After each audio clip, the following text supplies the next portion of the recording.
There we go. Hi. Can you hear that now? Sorry about that. I'm a little disorganized before I usually start. So, um, what the hell? Rodriguez, Reddy, Phoebes, Skyfire. Hi, everybody. Red Beetle, Superhuman, Spider Dad, Kaijubes. Okay. All right, great. Everyone can hear it. And my audio levels are good? Good. Okay. Rodriguez, you had the first question. So, by the way, I'm going to let this kind of run in the background whilst I talk, whilst I speak. So let's this is a little longer. Let's make 1,000 frames, and we'll turn the turntable down, the rate down, just so there's a little audio visual thing you can stare at while I'm talking. Okay, great. Let's get this chat so I can read it. My computer is hitching a little bit. Come on, computer, it ain't that hard. Okay.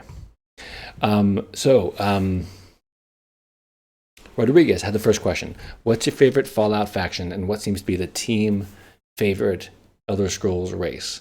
Fallout faction, I don't know. I was never one for factions. I'm such from the very first time I ever got an Elder Scrolls game, Morrowind, I just fell in love with like doing my own thing. I remember most the Brotherhood of Steel faction from Fallout 4. But with that said, I never liked the Brotherhood of Steel. I actually think that they're like not that interesting compared to some other Fallout factions. I was hoping that the Super Mutants could be a faction that maybe you would be an honorary member of, because I'm curious. I want to know more about like Super Mutant society. They have a society. They're not just completely mindless. They have some kind of form of organization. I don't know. Okay, let's continue. Let me scroll down here. Chat pause. Okay. All right. I'm going to kind of answer them free form as we go. Okay. Question: Did Todd Howard ever come to your desk and spit on you or your work? Metaphorically, definitely. Yeah, for sure. Physically, no. What he would used to do is he would go over to my desk and he'd be like, dude, that looks awesome. I love it. Now cut the texture in half, or like reduce the amount of polys or whatever. I got into like a kind of like a friendly fight with him over the Fallout 3 Rad Roach, because it had 6,000 polys. Now, not everyone here knows how much that is, but that's at the time in 2008, there's a fair amount of polys for something very small. In the end, though, Todd did say to me, you know what, Jonah? In the end, it was worth it, because the very first creature that you get to use in VATS in the game in Fallout 3 is the Rad Roach, and then it shows off all the details and all that. So in the end, I won that one, but I lost a lot of fights. Not that I ever fought with him much, but he's the boss, and he does know best. Todd Howard, I disagreed with a lot of things he did, and he was still awesome. And I think also when I say I disagreed with him, I mean, he was probably right, because he knows what he's talking about, and I just was a guy with an opinion. So, yeah. What was the inspiration for the base building mechanic? I don't know. That was a design decision. I think there's an element in a lot of games of like customization, of building your own home. We have a history of making it in Elder Scrolls games that you can build your own house, and people love to do that. You look at the mod community out there, and they're crushing it on this kind of like here, I'll pull up another monster in the background here, on this kind of like houses and like the way you decorate your house and all that. I remember when I was playtesting Oblivion, and there's the I can just pull it up from here. There's the Dark Brotherhood faction, and you get that like basement with that patrolling skeleton. I freaking love that. I love that place, and everything that of value I found, I put it in that place, and so just so I could stare at it. Let me punch the number of frames up here. Okay, and so I think that that's what they wanted to do. They wanted to provide the player some really cool opportunities for customization and building a home, making Fallout your home, basically. What was the inspiration? Favorite thing you've made, says Superhuman, while you worked at Bethesda? Probably the Deathclaw. Oops, sorry. We'll show this later. The Deathclaw. Why aren't you playing? Come on, Marmoset, be entertaining. There we go. Yeah, the Fallout 4 Deathclaw, to be precise. I made the Fallout 3 version, and then when Fallout 4 came along, I already knew that I was going to leave Bethesda, which I'll explain why in a second. And I was just like, all right, I have like 8 more months here or whatever. I need to like get it in. And there was no plans at that time to make a Deathclaw for the game. It just wasn't on like the list of things to create yet. Probably would have been added because, whatever. But I thought to myself, if I leave Bethesda and somebody else makes the Deathclaw, I will never forgive myself. So I started making it at home, and then eventually brought it in and showed Todd, and he was down with it. So, hello, Dan Bloom. Dan Bloom, my friend. Dan Bloom is my friend. What's Big Todd Howard like in real life, and how involved is he in game development day by day? Big Todd Howard is not that big. He's a pretty short guy. He's quite involved. I don't know what he's like in the last 8 years. I mean, Bethesda has kind of grown quite a bit and gotten quite big and successful, and a lot of things going down. And so I think he's spread a bit more thin than he used to be. But he's very involved. A lot of what Todd would do during most days is he would play the game. But it's not like, ooh, playing the game, having fun. It's like he's playing a half-made game. He's playing a quarter-made game. And Bethesda games, they're already sort of rickety to begin with. So he's playing a rickety product a lot of the time. But he's doing it as a lead designer, as a director. And so he would go in there, and he wasn't just playing the game and seeing what it was like to play the game. He was seeing what it was like to navigate the menus. He was testing out different quests. He was looking at how things look in the first person perspective versus third, et cetera, et cetera. He was looking at it from a game design top-down point of view. And so besides being in meetings and all that stuff, he did a lot of that, making sure that the game was coming together as a whole, because the game is a conglomeration of many different pieces of effort all put together, and he really took it upon himself to make sure that these different pieces fit together into one cohesive game.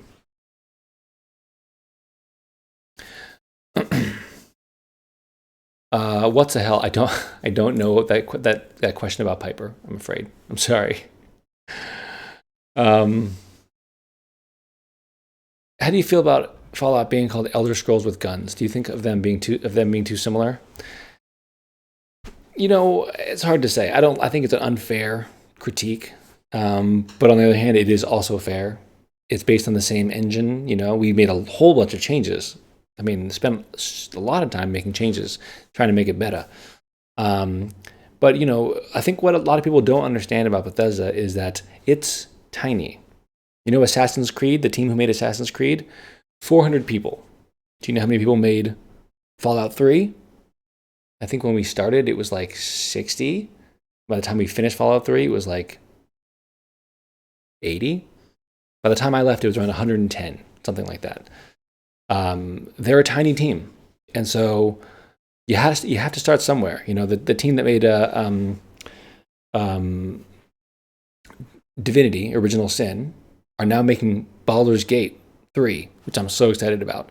But guarantee you that they're taking the engine from the previous game and porting it over to this. So is Baldur's Gate's Divinity Sin with, a different lore? Yeah. But I'm excited. Hope that helps. The Gen 1 and 2 synths, I can't remember who the concept artist was. I think it was Vitali something or other, but really good, really, really great concept art. But I think the art itself was made by Dennis Mejillones. Dennis Mejillones. Mejinnones or something like that. Mejillones. I misspelled it, but you can find him based on that information. He did a great job. He did a lot of the robots too for the game. Hey, Brett. You guys, Brett Duville in the chat right now, Fallout programmer, and Skyrim as well. Former Bethesda dev like myself. Wonderful guy. I'm going to kind of spit ahead here because I'm falling behind a little bit. Who decided which enemies would have which resistance? Like the Mirelurk Queen having a high ballistic and energy resistance. Designers. Game designers. Yeah. That's their job. Balancing of things. Deciding what is resistant to what can do what, at what speed. Titan Master says, one of my favorite things in Fallout is the base building mechanic from Fallout 4. What is your... Here, I'll pull this up just so we can have some different visuals in the background. What is your... Wait, why is this blank? Hello? My computer's chugging, y'all. It's struggling. It's Struggle City. I don't know why. Oh, great. My frame is so... My computer is so messed up now. Come on, computer. All right, I gotta stop running this 3D program because obviously it's breaking it down. Dude. What the hell? Sorry, guys. Give me a moment.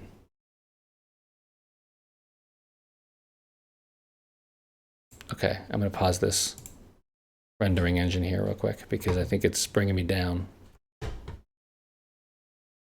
Okay. Calm yourself. Okay.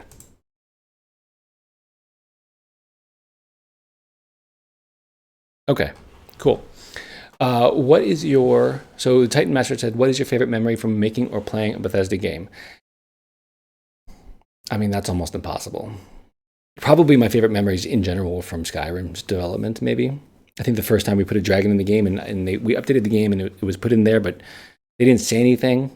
So I was just playing the game one day and I was walking up a mountain and then one of my own dragons just suddenly took off from a pillar. I hadn't even seen it and it started chasing me down the mountain and my adrenaline was like genuinely up. And I was like, wait, what? This is dragons? This is amazing. But I've got a lot of good memories, and I'm sure they'll come up as we go.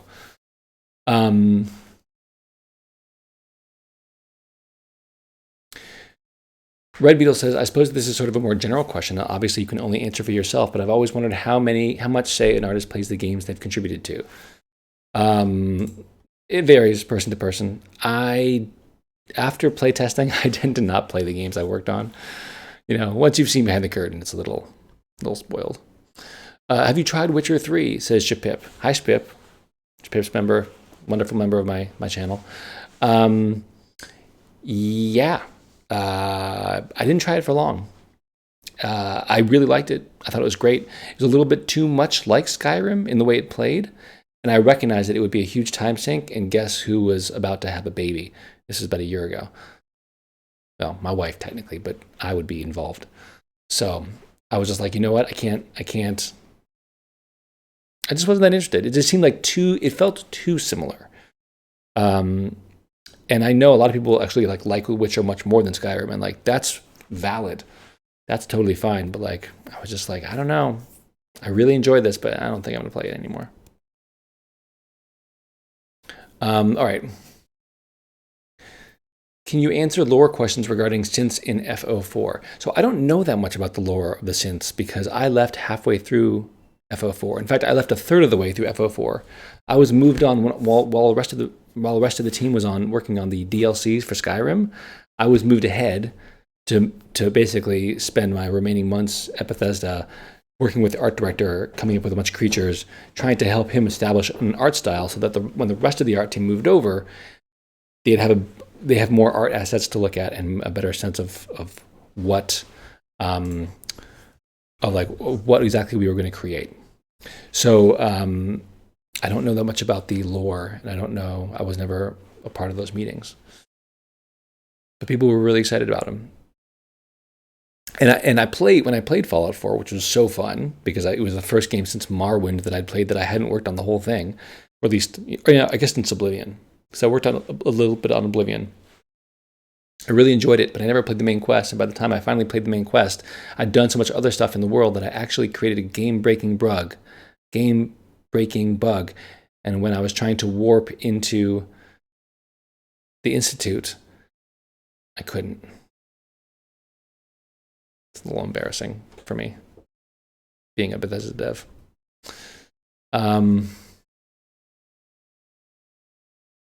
Okay.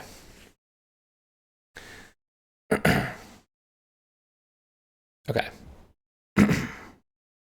Why was there not many World War II like weapons in the game, like the SMG? I don't know. I think maybe because there's just more of a sci-fi tilt to it, and maybe because it's in America and not like Europe. I couldn't tell you for sure. It's a wide range of stuff, and we definitely default to the more like fun sci-fi thing. You know, so a lot of the you'll notice a lot of the weapons and all that, and the technology has a shape and kind of style reminiscent of that period, but it's like that period and like in the 50s especially, but then kind of sci-fi applied. Hope that helps. Okay, trying to catch up here. Thoughts on modding culture of Bethesda games? Love it. The truth is, everybody at Bethesda loves it. It really, I mean, you know, the nature of a open world game is it means that the game is yours. The adventures you have, you do it in your own order, you do it your own way, and the adventure becomes intensely personal, right? Let me tell you about my playthrough. Man, I did this thing and I saw this thing. Wow, that's your story. And in a lot of other games, like I just played Doom Eternal, loved it, but like you're not going to discover anything I haven't discovered. And you're not going to play through things all that different. The only difference will be like, what weapons did you use to kill the thing? You know, doesn't make it a bad game. Makes it a first-person shooter. But in an open-world game, it cultivates a love in the audience. You know, I mean, Call of Duty has way more players, and people get really hardcore about it, and people love being Call of Duty players. But the love and the connection and that storytelling element isn't. That's not why they love it, you know? So I think Bethesda games breed a particular kind of love, which means that the modding community that only enhances that. It makes even more personal involvement.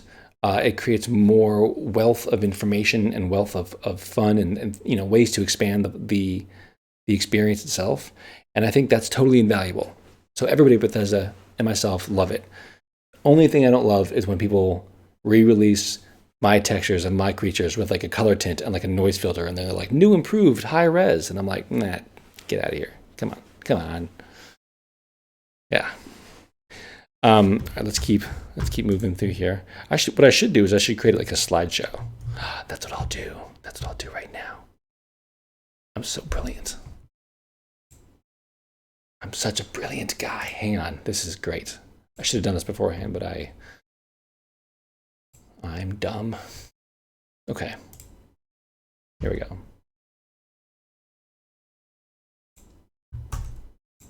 What's happening, y'all?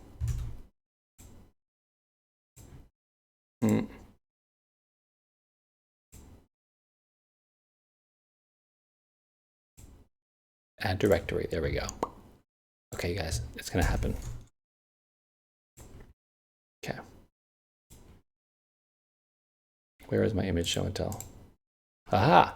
All right, so now this will just run in the background, and I can take a break at some point, and I can talk to you guys about what we're seeing. And in fact, I probably, will. But in the meantime, this will be a nice backdrop while you and I just talk. Yeah. Okay.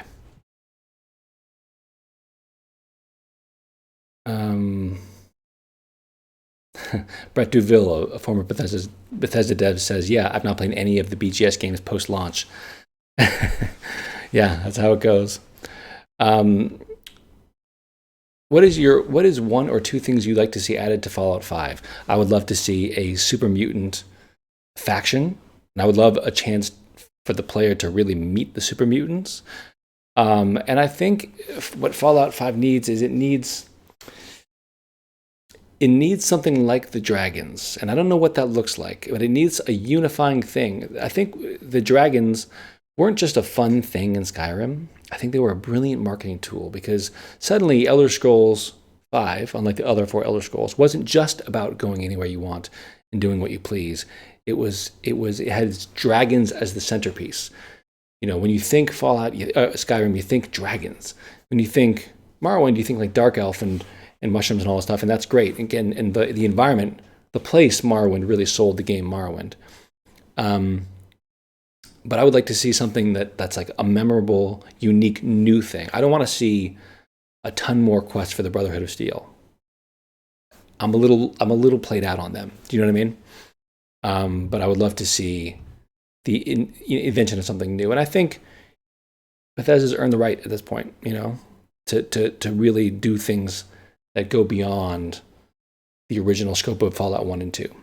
In Fallout 4, there was a lot of emphasis placed on, okay, we're not going to evolve the franchise, we're going to take a step back and really hit at what makes the originals amazing and really underscore those and celebrate the original thing. And I think that was a really important and really wise move. I would love to see some chances taken next time. Fallout Bermuda. Why didn't they add vehicles to Fallout 4? Was it considered? Yes, vehicles are always considered. The way, the cluttering, the landscape, it invites so many issues. I remember once I was in, I think it was Fallout 3, and I was running through one of the early builds, and I was running, and the landscape became more and more sparse and more empty. And I'm like, what's going on? What is this place? And I'm kind of wandering, and there's these different shadows on the ground, and I'm like, there's nothing there. And I'm like, what is going on? And I step into the middle of this square shadow, and I'm kind of like, I don't understand. And then the terrain loaded around me, and I was inside of a house, but I was inside of an exterior model house, so I couldn't get out. When you put a vehicle in the game, and you're racing across the landscape might not be able to load fast enough for you to get it all. So I think that was probably the reason. Do you ever have an argument with developers like you mean for art for a character and they didn't like it? Yeah. To be part of a team means to sometimes have conflict. But I'm not a particularly vicious dude. I think I'm a nice guy. So I don't think I've had a lot of, I haven't had like any altercations, and you can usually just massage things around, he says, as the picture of the giant mutant thighs come up on screen, in such a way as to appease multiple parties. I don't know if you ever caught it last stream, but did you ever hang out with Kirkbride? Good question. I don't think so. If I do, I barely remember it. When did he leave? Do you remember? I don't think I did. How did you handle the Bethesda's iterative development? Do you have any unfinished art for the iteration slices in game? Usually, pieces of art are so finite and one-off that you don't have to like iterate on them too much as the game develops. That's usually like, quests, for instance, have to be iterated upon many times because you don't have a building, in one build, and you have a building in the next build, and the building is improved in the third build. You have to move those quest markers around, et cetera, et cetera. But I do have some unfinished art, and I'll show some. And that wasn't so much. That's just a screenshot. We don't need to see that. But whatever, we'll let it run. But those things that I got that didn't get added, that wasn't an iterative thing. That was just like there wasn't any space or whatever. Like there was a fat super mutant that never got added to the game. And when I left, I tried to give Bethesda this huge model, which I'll show you in a bit. I wanted them to put in like a 400-foot like glowing one. They didn't do it, but I'll show it to you today. All right. Is there one thing you think Bethesda as a company needs to get better at?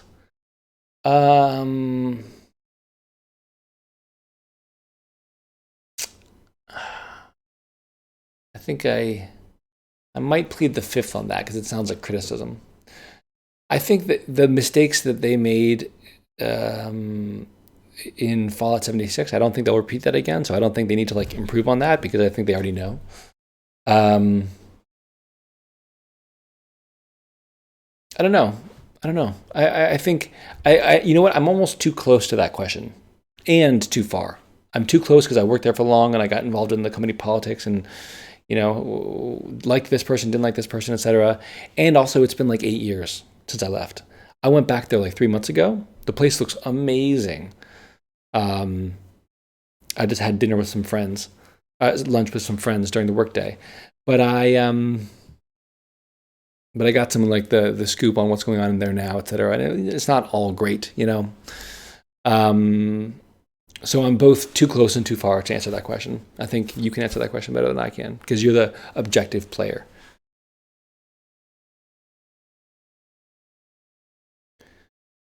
Hi, Dysania. You guys, really quick, Dysania props. If you guys are seeing her in the chat room, I just want to show you something real quick. I showed this the other day.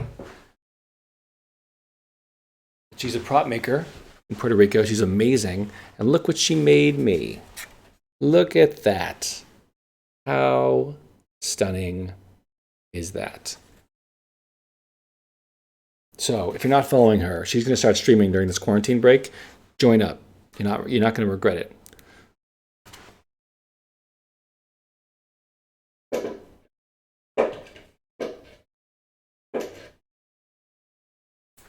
Okay.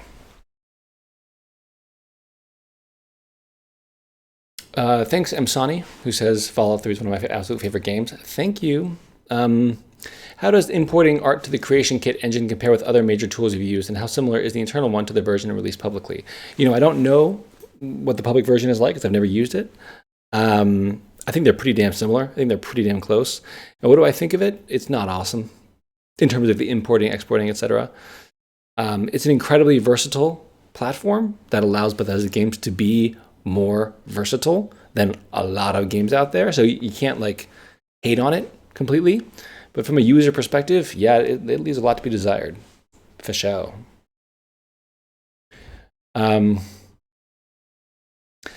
If you were able to get on a team for a big budget AAA team with the newest and most powerful engine and all that, would you take the job? That's too broad a question. The answer is no. But if I was the art director and I liked the game, possible. But when I left Bethesda, I already left one of the best companies, and I felt like it would take a lot to pull me back in and get me committed because I'm kind of on my own, life path now, somewhat. Good question. Is my mic too loud, by the way? I can turn it down a little bit. I'll turn it down. Let me know if that's okay. Hi, Jonah. Do you have a favorite texture or model mod that you've seen for any of your creations? There's some new work done, I think, by somebody I follow on Twitter. She's re-released the ghouls in Fallout 4 to look more like the ghouls in Fallout 3, and that's near and dear to my heart. I like that. I'm a little behind. Okay, great. Thank you. I'm glad. Okay, I'm behind on the questions. Sorry, I'm gonna get through them as quick as I can.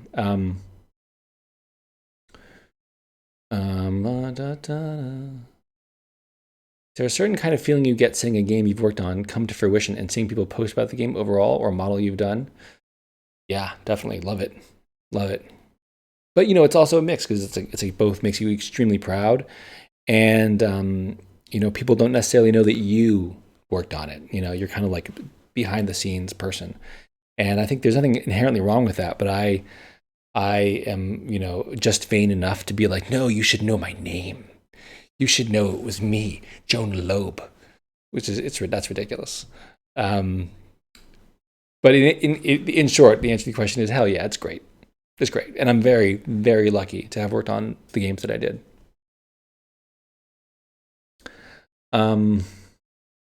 Okay.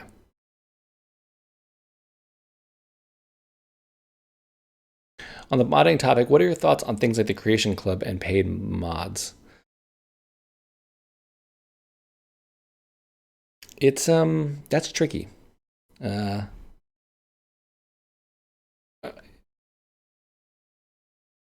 it's tricky. I don't know. There's a lot of things that I think would be better. Uh, I think if people could support themselves a little bit on you you know creating mods, that'd be awesome. But I think it's a slippery slope. At a certain point, I don't know. The nickel and diming of people is hard, but overall, pardon the noise. But overall, I think it would allow for more quality and for people to really spend the time to actually put in more effort than they would otherwise and be rewarded for their efforts. But it's tricky. It's like it's a double-edged sword. So, pardon the noises other people hear in the studio. When designing the Mirelurk Queen, what are your references to make her look scary? I did not design the Mirelurk Queen. I just designed the Mirelurks. But the fact that she doesn't have much of a face and that she's kind of a nightmare assemblage of limbs and algae and all that stuff makes her like a big, scary thing. Okay.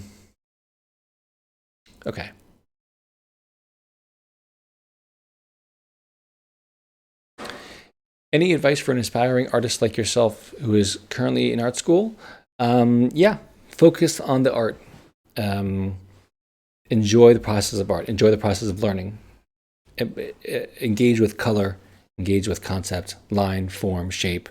Don't get too hung up in creating this or that. I think it's important to try many different things and recognize that jobs come and go, but your ability as an artist presumably continues to grow so long as you continue to challenge yourself. So just, enjoy and indulge and grab the education. Don't just expect to go into school and get an education.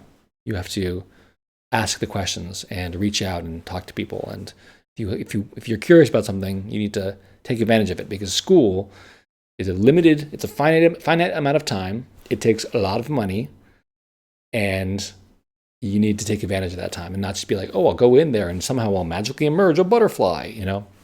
That's it. Did you work with Adam Adamowitz, says Thomas Anderson? Hell yeah, I did. You want to see something cool? That's an original right there. His mom sent me that. I wrote an article on about his life, which if you guys haven't read, I think you would enjoy it. But I really, there's a lot of things I really, really admired about Bethesda, about Adam Adamowitz. So if somebody has that link to the Kotaku article, you can go ahead and paste it in the chat for people to read. But yes, he was amazing. Your art's great, dude. What kind of game do you really want to work on? I like Skyrim type games. Is there a franchise I want to work on? When I was younger, I really wanted to work on Doom. But now that the new Doom has come out, I just think they did a great job and they didn't need me. It looks just so awesome. I wanted to do character art for Doom. But I got to tell you, their character artists are top rate. So, thank you. Brett Duville posted that article, by the way. Thank you, Brett. What are your thoughts on the new creatures of Fallout 76? I didn't play Fallout 76. I didn't do it. Partly out of a lack of interest, not because the game wasn't interesting, but because, like I said, I don't play games I worked on, and it just looked too much like Fallout 4, and it had a bunch of my art from Fallout 4, and I knew the engine. It was almost like felt like I'd already seen it, and I was going to have a child in like a couple months, and I was just like, I don't have time. If I'm going to play something, I want to play something radically different from what I've worked on, Ori and the Blind Forest, Doom Eternal, XCOM, that kind of thing. French Bacon says, as a Bethesda character artist, how did you feel about the new Vegas character art that the Obsidian team did? Did they stick too closely with what you guys did? Was there anything you felt they did really good at? Obsidian is a spectacular company. They did an unbelievable job with New Vegas. I wasn't crazy about what they did to my art, but that's because I'm a perfectionist, and that's because I push and pull and move things around until they are just right. and they came at the game much more like modders and kind of like pulled and pushed and all that, and were kind of rough with my art. And my friend Mark there, who's an effects artist, always teased me for being way too much of a perfectionist and caring way too much about just everything has to be just so. But it's almost like if you worked, for all month on a piece of art and someone was like, "Oh, that looks great. What if we did this and this and this and this?" And you're like, "Stop! What are you doing? Wait, stop, please." But with that said, Obsidian's awesome. Like, they know story, they know design, and the fact that they could take on our game, take on the creation engine, etc., and make their own game, which has been like lauded for years, kudos. They're amazing. How much input did you have in the animations on the Deathclaw you made? They were insanely improved and became super scary in Fallout 4. I had a lot of input because I made the Deathclaw on my own time, brought it into work, and then I was able to give that to my friend Jang, who was an animator, and he had never animated a creature before, but this was his first one, and we gave it to him, and he was just like, "Oh my God." And he really like went for it. He did climbing animations and all the juking back and forth. So we did a lot of back and forth. That was one of the most personal back and forth experiences, and that was a lot of fun. What was the coolest thing in the office you worked on? Skyrim? I don't know. You have to be a bit more specific than that. Why isn't the Centaur enemy in Fallout 4? I don't remember. Lack of time, I think. Here, let me change this slideshow to be a bit more, a directory. I want them to show me some Fallout 3 stuff. Okay, let's see if that'll work. Okay. Wait, why isn't this?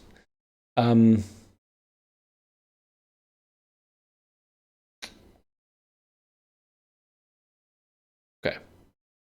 Is there a chance you'll revive your old indie game project? No. Good question. No. It's dead. It's in the ground. Why aren't you updating slideshow? Oh, I think I know why. Okay. Done. Okay, great. This is so now in the background we're looking at some Fallout 3 work for anyone who's interested.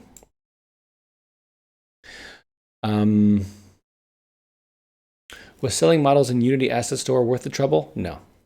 Good question, Unity Coder. No, it wasn't. Nope. I mean, I think for those people who put a lot of effort in and make a lot of models and all that, you can make it work, but not for me, no.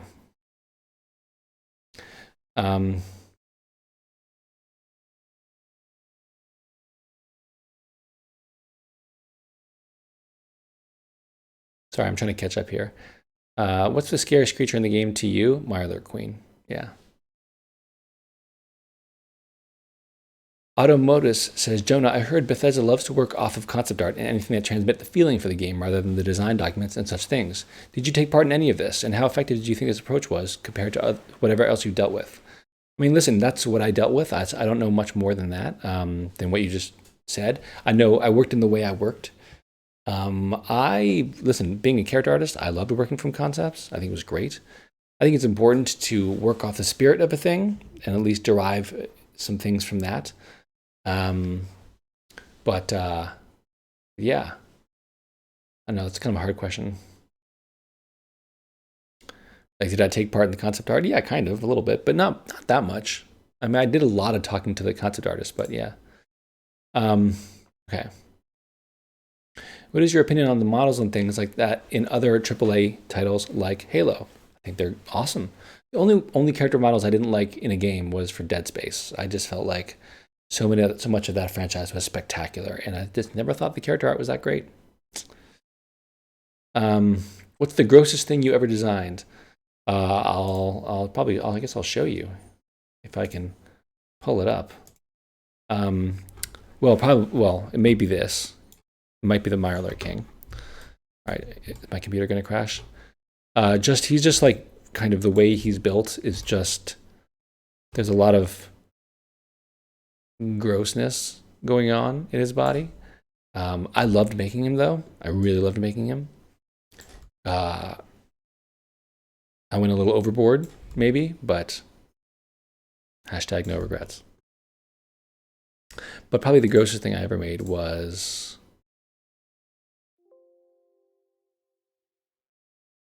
the blood bug, probably.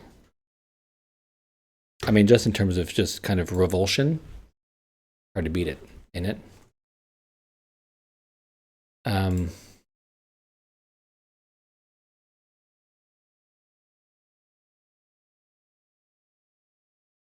Oops, sorry.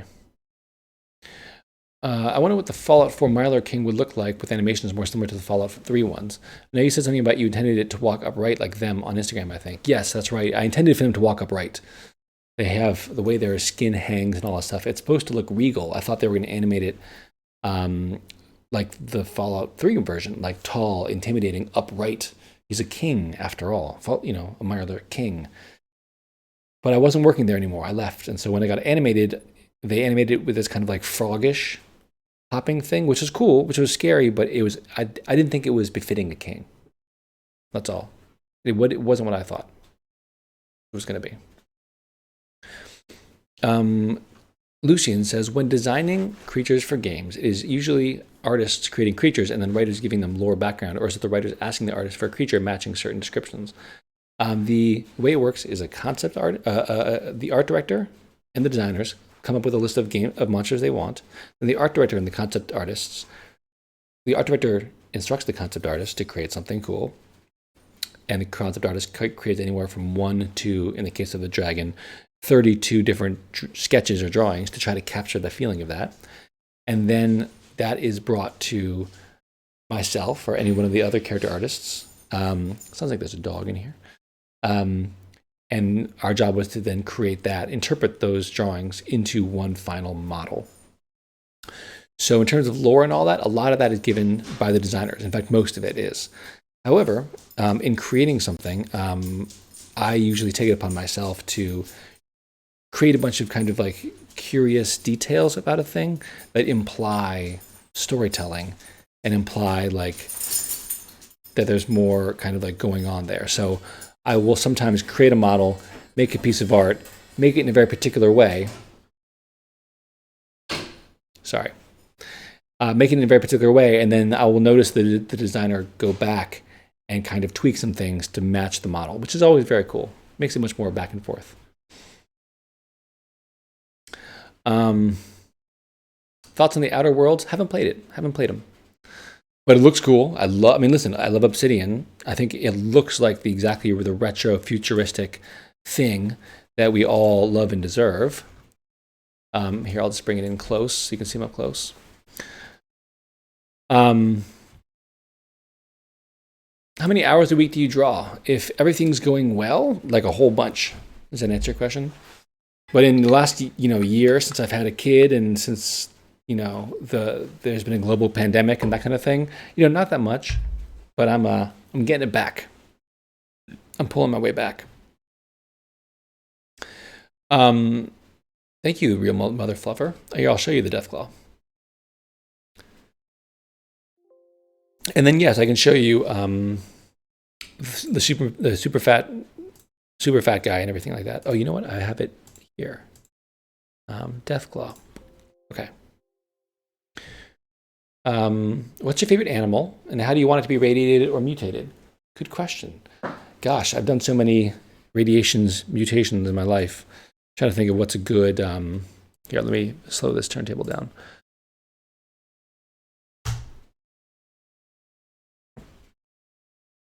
I think it'd be really cool to see, like, gosh, I don't even know. I've done so many of them. I'm kind of like, I don't know. It's like, I've done them. Ironically, I think chameleons are dope, and this is based on a chameleon, but the thing about chameleons is they're not very intimidating. So while there were elements of chameleons I took, which for the Deathclaws, which are supposed to be derived from a Jackson's chameleon, chameleons aren't scary. So I kind of just like use it as a starting point. But I love them. I'd love to see an octopus, like a Cthulhu-esque monstrosity. That would be great. Thanks, Titania. Bye. Just how sexy is Todd Howard in real life? Yeah, very sexy. Très sexy. A lot of confidence. A lot of charisma. What are you working on right now that you'd like to share with people? I mean, I'm always working on all kinds of things. I just did. Most recent things I've done are this painting here of this woman. She's friendly. I just made this Doomslayer, based on. So I'm doing a lot of concept art. I'm moving a lot into YouTube. You guys, there's a link to my YouTube channel below. Please follow. I'm trying to start it off and kick it off and do some really cool stuff this year. So if you're interested in that kind of thing, let me know.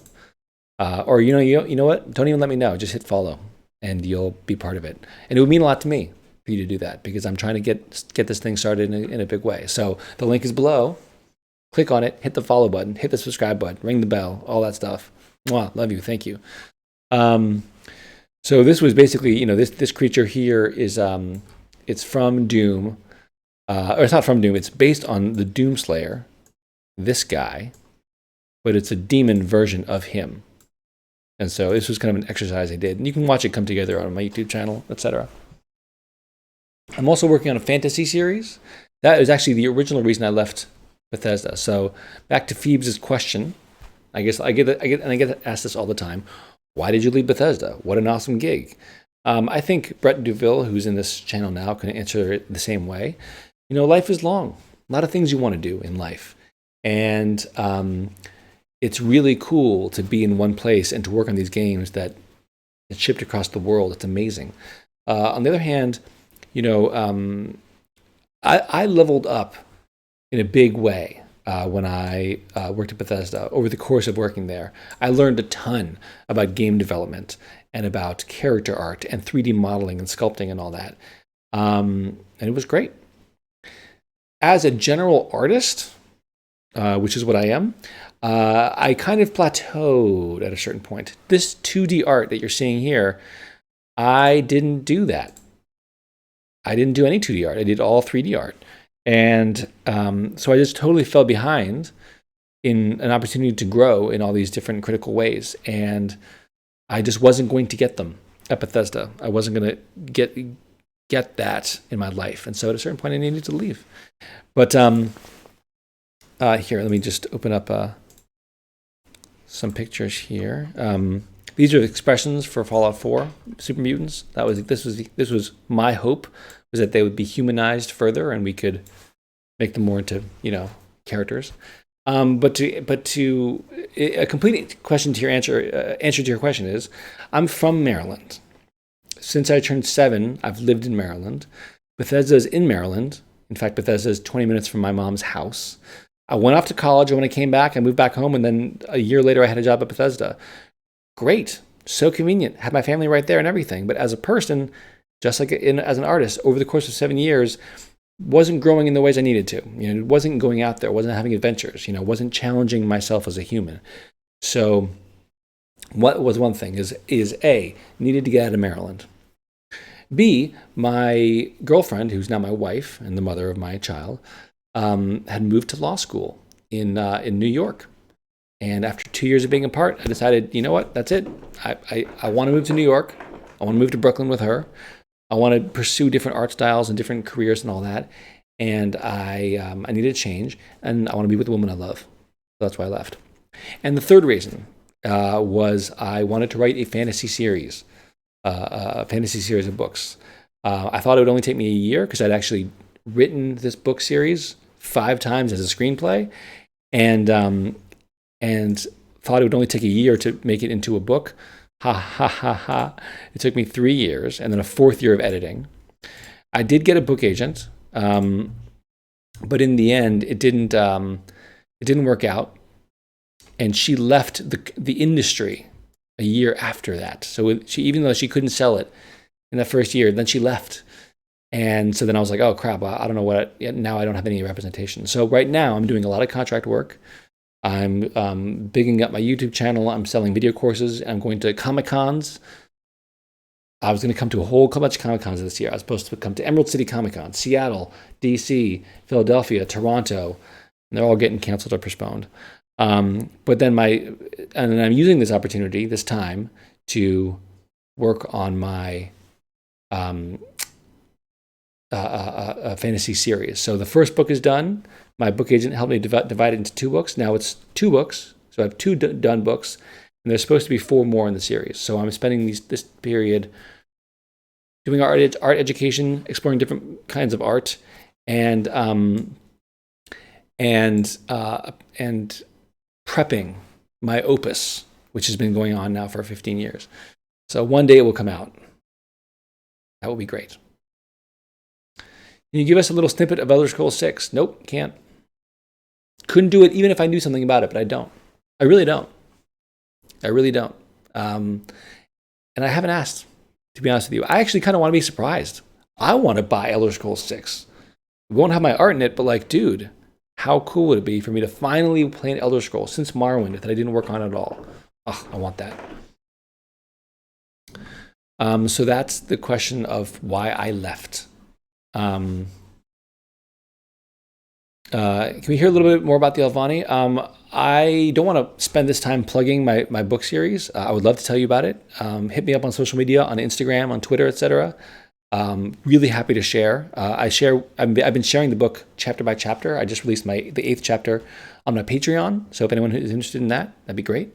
And you will see a lot more of that stuff from me over the next couple of years. As I said, all of what I am doing right now in my career is positioning myself to launch that book. But again, we're here for Fallout. I started this live stream to celebrate the Fallout subreddit hitting 666,666 followers, members. Let's celebrate that franchise mostly. So, because I'm doing this, I assume a lot of you guys are from that channel, and I want to provide you with the coolness that you came for. In a second, I should stop answering some questions and actually show you a bunch of my background art for things, if you're interested. Let me pull up. So here's the Deathclaw. You saw the Deathclaw. Let me show you the Super Mutant. Where's the Super Mutant? Super Mutant. Okay, there we go. Did you play Fallout 4 VR? And if so, would you? No, I don't. I don't really play VR. It makes me feel sick. And also, I don't want to spend money on that.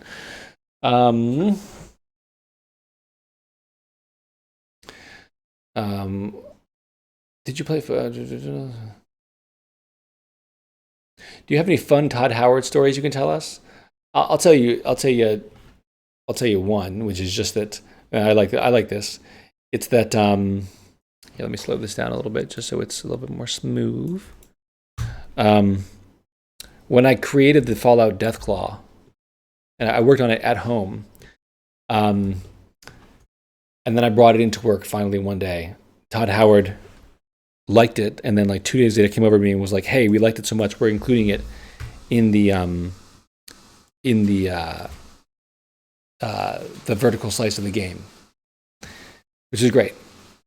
Because I had made it on my own, I kind of had gone off and made a bunch of my own design decisions. And one of those decisions was I gave the Fallout 4 Deathclaw a Viper's tongue. It is, after all, a hybrid. It is designed by scientists to be the most dangerous killer hybrid thing ever. So it needed to be able to smell. And so I gave it this ability to smell with its tongue. It's raining outside right now, so I'm afraid there might be a lot of residual noise. If so, I apologize. So that was a surprise to everybody. But then I remember I was in a fishbowl, which is like a glass room, doing a meeting, an art meeting, and I see out in the hallway, Todd Howard's walking down the hallway, and he sees me because of the hallway. We moved up to the upstairs offices. The hallways were glass, and I was in a glass room. So he saw me sitting there in the meeting, and this is about a month after I made the Deathclaw. And he's walking down the hallway, and then suddenly he's kind of walking, and then suddenly he starts walking like this. And then he just goes, and then just like laughed and kept walking. And it was only I saw it. It was like through this glass window, but he immediately started walking like a Deathclaw and doing the tongue thing, and I was like, love that, man. That's great.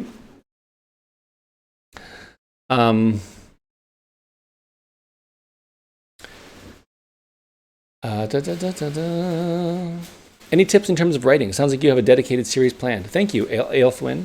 Fantasy novels in particular. My tips to you are the same tips I would give to an aspiring artist. Write every day. And don't worry. Always try to be better at what you do. But in trying to create content, don't immediately think about the quality of what you're creating. When I sit down at the beginning of the day to make art, I usually generate some pretty fucking terrible art. The same thing happens when we write, when we try anything at all. When we first sit down, everything we make sucks. That's okay. Do not blame yourself for not creating things that are awesome right out the gate. The most important thing and the hardest thing about doing anything good is just doing it at all. So sitting down and making something that looks bad or writing something that is bad, it's okay, because the fact that you did that means that you got practice out of the experience. You got better at it. You know what the hardest part about going to the gym is? Going to the gym. Once you're there, it's easy. What is it like knowing that you helped create some of the greatest games of all time? I was honored to work on them, honestly. Honored and super psyched. Super psyched. Really glad I got a chance to do it. Here, I'll take off his armor so you can see that sweet, sweet body of his. I'm very lucky. I'm very fortunate. I was a very lucky guy. It was very great. I loved working on those games. I don't want to go back there because I'm kind of very much on my own journey in life right now. But man, it was cool. It was so cool. Yeah.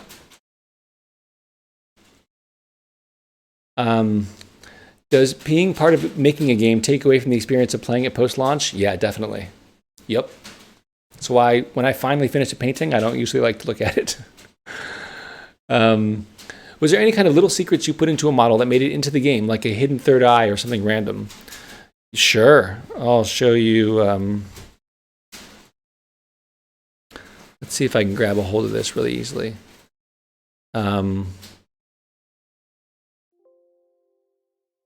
This is Skyrim, by the way. This isn't Fallout. But yeah. By the way, I would just like to take a quick intermission and just say, if you like what you're seeing, if you want to support me, etc., and you want to see more cool art, find me on Instagram, find me on YouTube, follow me on these things. Would love to have your follow. Releasing art all the time, trying to make it cool. The thing about not working at a big company like Bethesda is you no longer have a platform upon which to promote yourself. And as an independent creator, you have to promote yourself. So, hook me up, give me a follow, say hello. Also, I think you just can like what you see. In answer to the question of do I have a hidden thing, here is the Dragon Priest. The Dragonbone armor. You see the dragon writing right here? It says something. It wraps all the way around the arm and it says something. Does anybody here know what it says?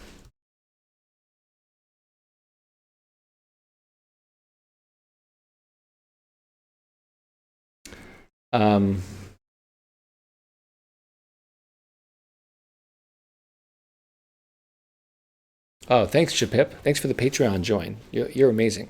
Shapip, you guys, Shapip is just always awesome. Shapip is on my channel all the time, supporting people. Gave away a bunch of subscriptions yesterday or 2 days ago. It's great. It says, Brett's so good looking.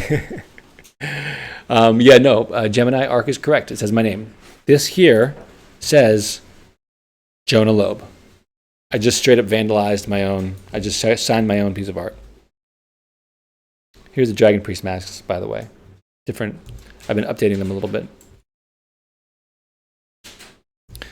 All right, so but back to this is on Fallout. We're talking about Fallout today. Go back to Fallout, Jonah. Here's some mole rats, although I haven't updated their look yet to be like next gen kind of.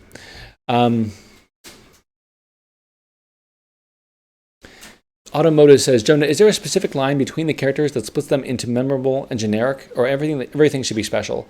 I mean, listen, I think everything should be memorable, every creature. And the reason I say that is because, let me put it this way. Who here is a fan of Doom? If you're a fan of Doom, you probably liked the original Dooms. If you're a fan of Doom, you probably played the most recent Dooms. Doom 3 was this middle Doom, where they tried to reinvent all the characters. And they did them, and a lot of them didn't have like recognizable faces or expressions or personalities. And what happened was that game kind of fell away. And it wasn't that memorable in all the best ways. It didn't feel like Doom. Now if you look at the new Doom and you look at the Cacodemon and that was scary, you guys. This thunder and lightning and everything. If you lose me, it's because I was struck by lightning. You look at the Cacodemon, the Imp, the Tyrant, which was the Cyber Demon.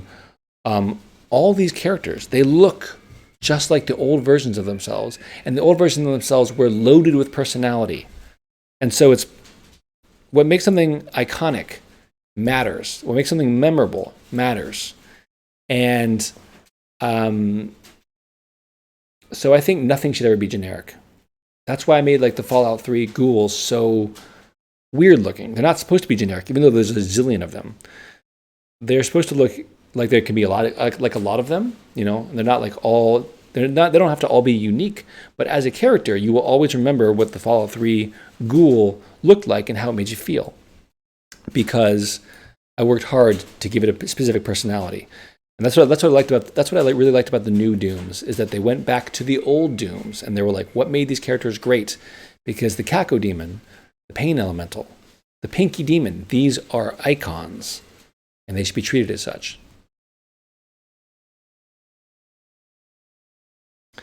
All right, let me catch up here. When did you get into Bethesda and how did you get the job? Good question. I actually just posted about this on Instagram the other day, by the way. I'll actually do I'll make it really quickly because I've actually answered this in my AMA and that kind of thing.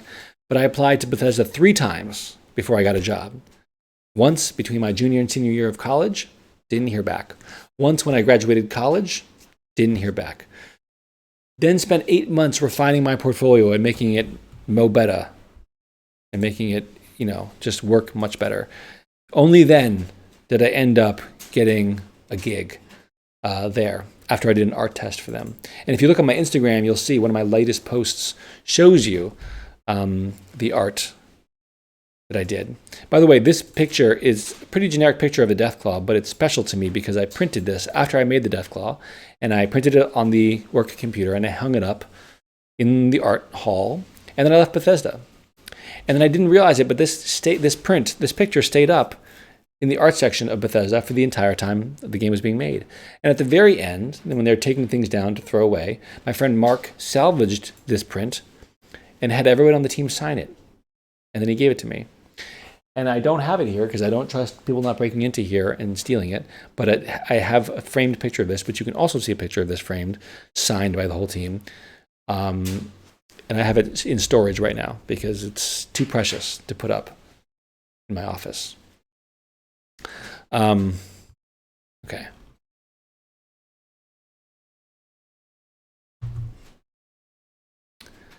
These are, by the way, these are some screenshots I took of my own work before I left Bethesda. So for years after I left Bethesda, I didn't have a way to look at my old models, but I had these screenshots. Yes, I made Preston Garvey's outfit. I didn't know what Preston Garvey was going to be, this kind of like constant annoyance.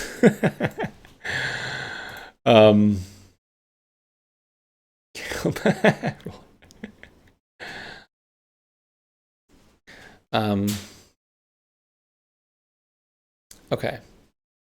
Wanderer Jack says, is the VOD of this going to be available after the stream? Found your post on Reddit late. Yeah, I'll put it up on YouTube somewhere. Yeah, for sure. Would you consider releasing your updated textures as mods? Conan, I get asked this a lot. Yes, I would, except that they work by PBR, which is a different kind of rendering than I think the Fallout 4 engine uses, and thus I don't think would totally translate. I don't think it would totally come across in all the best ways. And it's a lot of time, and I got to make money. So until someone pays me to do that, I'm old, y'all. I gotta work to pay bills and all that. It's something. I think Echo Demon heard you. What kind of changes, if any, did you try to make to a model of a creature that existed in both Fallout 3 and Fallout 4 to show that they came from different areas? I couldn't tell you for sure what changes I made to different creatures for different areas, but I can tell you that I updated various ones in various ways to be better. So I'll explain to you really quickly how. Give some examples. The first one was the Mirelurk. I just wanted to make it look more realistic. It was made to look more like kind of a hermit crab, so it was kind of, given this kind of different shell and different shading, etc., covered in barnacles, etc. Very different feel, but this was based on different concept art as well, so it wasn't necessarily my idea to change it, although I did think this was a superior design. Ilya Nazarov was the concept artist, and he crushed it. I loved the design for these characters, so I really enjoyed making them. Also, I'm from Maryland, so we got to do crabs right. We have to do crabs right, or else we're not. What does the word Maryland even mean then? The other one was the Deathclaw, and the Deathclaw, again, I didn't change it to make it look more like it belonged in the area. I made it look more evolutionarily convincing. I gave it, the Fallout 3 Deathclaws had much longer, skinnier fingers. Here, I'll show you some pictures of my work on the Fallout 3 Deathclaw back when I was a newbie. His anatomy didn't quite come together in the same way. This is some of the works. His chest is too broad, for instance. He looks too much like a human. His fingers, as you see, are skinny with these little skinny claws. And he himself is kind of fleshy. But, it didn't make sense. They're supposed to be bullet sponges. They're supposed to be powerful. And there's this awesome concept art by the concept artist Adam Adamowicz. And he drew, and you can find it online. All of his work is available online because he passed away. You can see a picture he did of a Deathclaw from Fallout 3 chasing down a Brahmin, the two-headed cows, and grabbing onto it with the long claws. Now, evolutionarily speaking, you ever see those National Geographics and the way the lion will go after the big buffalo and then hook its claws in, and it has to hang on, right? It has to hang on while this thing kicks and fights and all that. These long, skinny human fingers would snap like twigs. If the claw actually hooked in there, they would snap, they'd break. So I decided I needed to make the new version armored. I needed to actually give him physical plating, it wasn't necessarily like shell, but it was thick skin that had become really hard. And he has this softer, more lizard-like underbelly, but the parts of him that are exposed are very armored. His arms are long, but a little thicker. And look how much shorter his hands are, and look how much thicker his claws are. And his claws themselves are very big. The idea there is, if he sinks those claws into the hide of a Brahmin, and that Brahmin starts bucking, he can hang on, and he can overpower it. I also give, the original Deathclaws had these kinds of silly, skinny little teeth, and I gave the new one these kind of like roughened, filed down, thickened teeth. Also, to accommodate the serpent's tongue, which was my idea, I gave it this gap in the snout, right in the middle. It's got this huge gap. If you notice, the original didn't have that. It was kind of just this general maw, which was cool, and I love the expression. In fact, when I made the Fallout 3 Deathclaw, I made the concept art look more like an alligator. I made the model look more like an alligator's mouth with like a lizard-like grin, because I couldn't figure out how to give it this expression. And the art director, Istvan, was like, no, give it this other expression. And I'm so glad he said that, because it changed the look of the Deathclaw. And it's a look that I've carried with me. So this kind of like scowling, awful frown that the Deathclaw has. But now it's changed forever, insofar as now it's got this gap in its teeth. I also configured the horns to make them look more integrated into the skull. I hated in Fallout 3 version how they and I kind of trimmed them off this model because this was the time when there was more technical limitations, etc. Hard to explain, but it was dumb that I did it. But I wanted to integrate those horns into the design a bit more because it just looked inelegant to me.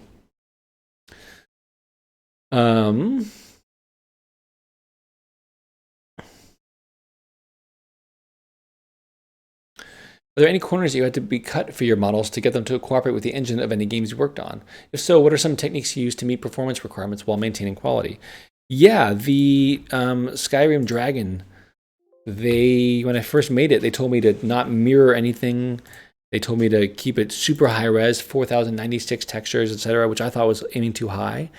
But they made me do it, and I deeply regret it because the overall quality was ruined because then later on they cut it down to a quarter, and then they said, no, you know what? Actually, mirror the whole thing. But the model wasn't supposed to be mirrored, and so it kind of crunched down the quality of the Skyrim Dragons.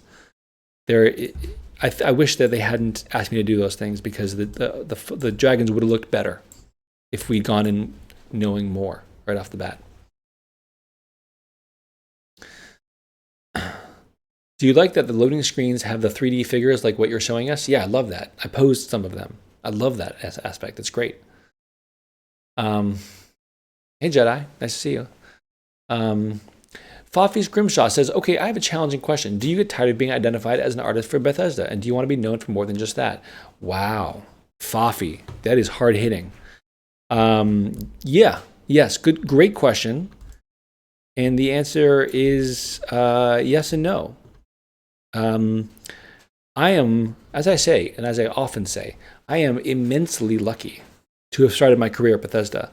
I mean, truly lucky, because I could have gotten a job at a lot of companies, and Bethesda wasn't big yet. Who knew that they were going to create Oblivion and then Fallout 3 and then Skyrim and all these things? So I was lucky to get the job, truly.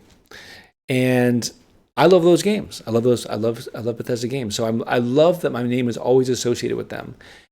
Also, from somebody trying to make it in the world as an artist and as an individual creator, dude, you could not ask for a better pedigree. Like, to be like, yeah, no, I worked on Skyrim and Fallout. It gives me such immediate credibility.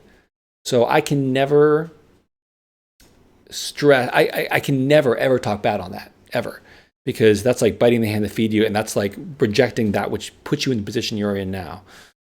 So I can't say that I never want to stop being known for that. With that said, it's funny. I posted on the Fallout subreddit this morning that I was going to do this, and then somebody kind of made this comment. There's always haters, right? Someone made this comment about oh, shameless self-promotion, et cetera, et cetera. And I felt bad. I was like, yeah, I am promoting myself. And I am using Fallout to do it. And that sucks. That's a bad feeling. And so I really didn't like that. And I don't want to, because I really, truly, part of the reason I left Bethesda is I want to be known over the course of my career for more than that. And I think I already am. I've been working really hard in the last 7-8 years to become known for more than that. And I already am, and I think that as I get older and as I release my fantasy series, for instance, I think that's what I will be known for. But I will always be the Skyrim guy, or a Skyrim guy, and a Fallout guy. And I can't hate on that, because that would be dumb. Hate on that. So, as I was going to say, before I jumped on here, I started kind of doubting myself. I started thinking to myself, no, I shouldn't do that. I don't know. It feels weird. It feels icky, and then, but you know what? The older I get, the more I'm like, you know what? I'm trying to make it in the world. I need people to know who I am. And I shouldn't be afraid to use my own work to publicize myself. So this is the quandary, right, that I have. So great question. Very, very challenging question.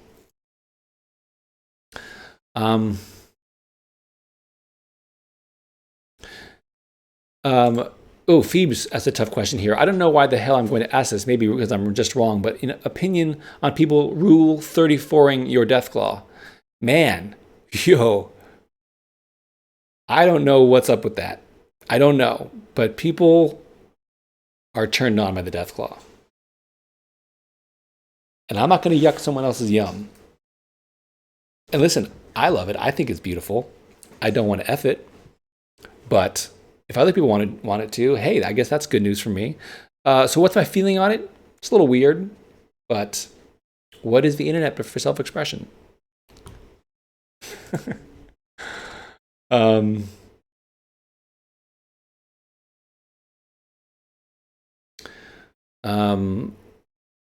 All right.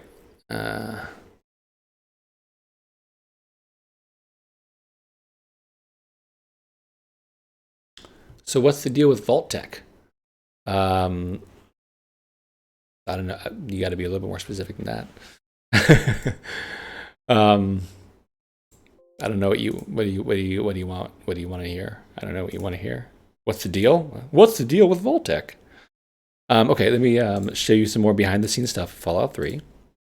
By the way, here's the first monster I ever made for Fallout 3. It was the giant ant.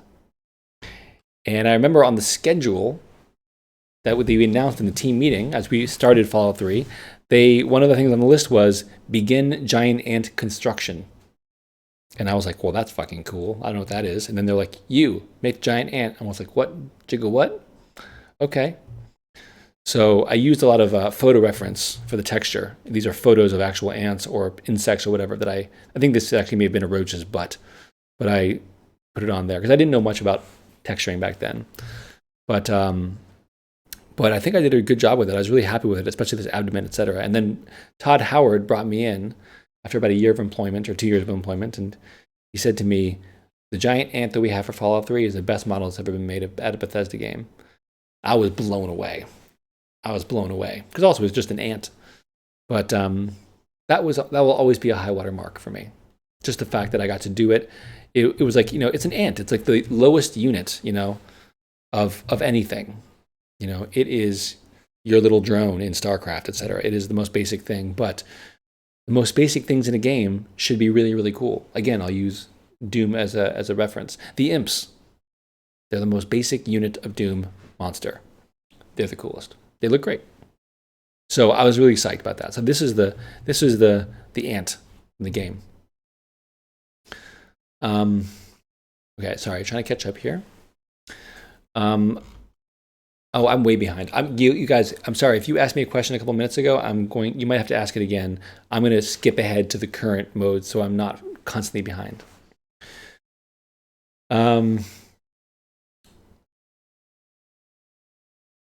Yeah, Jen Abrams, I had to be super tight on the polygon count, yes. Oh, thank you, MD Jakarian. You're not using Bethesda to self-promote at that time because you were Bethesda. Of course, Bethesda has a boss, but he isn't the whole company. Yeah, thank you. Appreciate that. Thank you, Grendel. Grendel Gruzzle. Great name, by the way.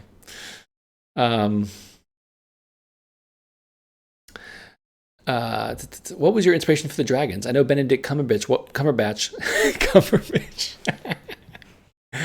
I know Benedict Cumberbatch wasn't around, so you had to be something else.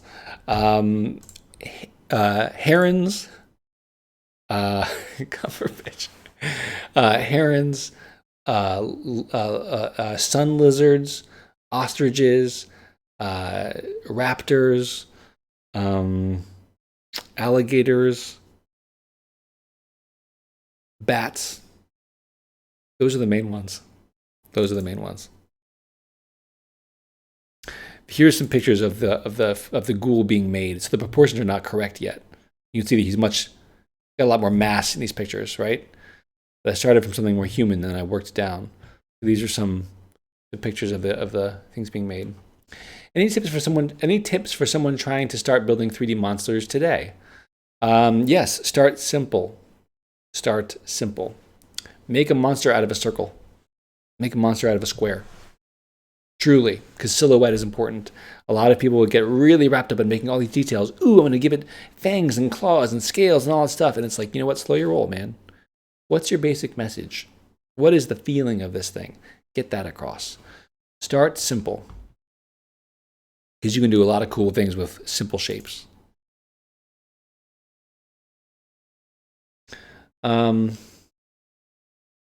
Okay. Red-faced anger says, does your creative energy ever run out? Do you have periods where you don't really want to create? You know what? I get asked that a lot. And I know a lot of artists have that issue. I'll talk about this picture in a second, by the way. No, I don't. And that is because when I don't feel inspired, I just draw something on the internet. I draw like a naked person or an animal. Or I just sketch in my sketchbook while watching TV, you know? I might not want to draw, but I just grab my sketchbook and I just draw gibberish while I watch TV. And in doing that, I am getting practice. I am learning to memorize new shapes and forms. And lo and behold, within usually within like a half hour, I start feeling more inspiration coming. But people who wait for inspiration to come and don't feel creative, I almost don't have any sympathy for. I'm like, art is not about your inspiration. Art is about a discipline. You should have fun with it. You should always have fun with it. And the inspiration will come, but you can't just wait for inspiration and then make the art if you want to be good at art. You just gotta dive in. So that isn't to say that when I don't feel like doing art, I sit down to make art for 3 hours, but I try to get in some art every day if I can. The fried turkey. Hi, fried turkey. Oh, fried turkey. You guys, fried turkey. Are you the fried turkey on Twitter that also made the feral ghouls as awesome as they are? Because I talked about you already in the stream, I think. What advice would you have for the ants if you were to make them again? I would just make them better. I would just do a better job. No major advice. Oh, are you doing them again? Are you making them? I wouldn't. You know what? My advice would be is ants are really fucking cool. There's not a big need to, you can change their silhouette and all that to reflect a better personality. I gave the ants, for instance, let me just show this real quick before we go back to the super mutant. There's something about the ants here that we need to point out real quick, is that look at their pose in this image here. Look at the way their back hunches right here and then comes down to the face. That is not an ant thing. Ants don't usually do that, really. They have the thorax much lower down and the head's more up. But that's not scary. When a little animal is looking below you and it's looking up at you, it's cute. A hornet or a bee has this huge thorax that kind of hangs above their head, and it gives them a very intimidating look. So I changed the look of this thing. I added spikes, sure, but they're minor. But I changed the shape of it to make it look more hunched and intimidating. But with that said, everything else about it was pretty anatomically accurate, because ants, technically and scientifically speaking, are the shit.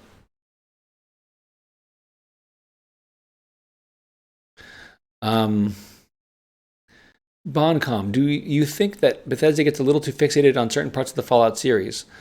Yeah, I think they get a little too fixated on Brotherhood of Steel.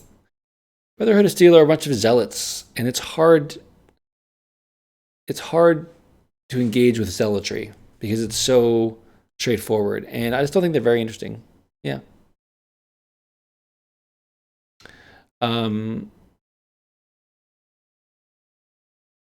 Yes, the feedback from Shadow Shane with regards to making art.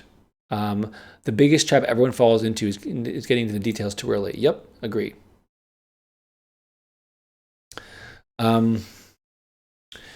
Automoto says, Jonah, what's your typical pre-production design schedule? Do you start with shapes, making them readable, and how much goes in the trash bin? A lot goes in the trash bin, for sure. A lot of things go in the trash bin. Yeah. Typical pre-production is like, I would start with shapes. I start with loose forms. I try to get a feel of like the essential visual movement and shape of a thing, because that's really the most important thing. And then details are the last thing to come.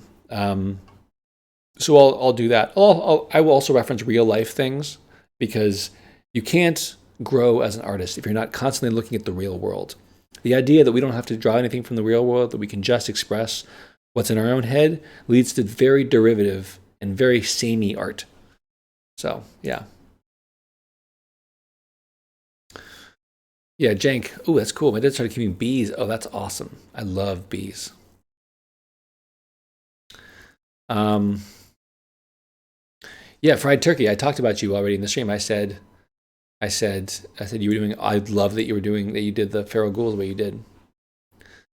I personally like the ants in Fallout 3 a lot. Did they reuse your models for Fallout New Vegas? Yeah, all my models got reused for Fallout New Vegas for sure. For sure, that's just what they did. You know, they had a lot of things they had to make. So, um, if you could pick a new animal to mutate, what would it be? I think I answered that already.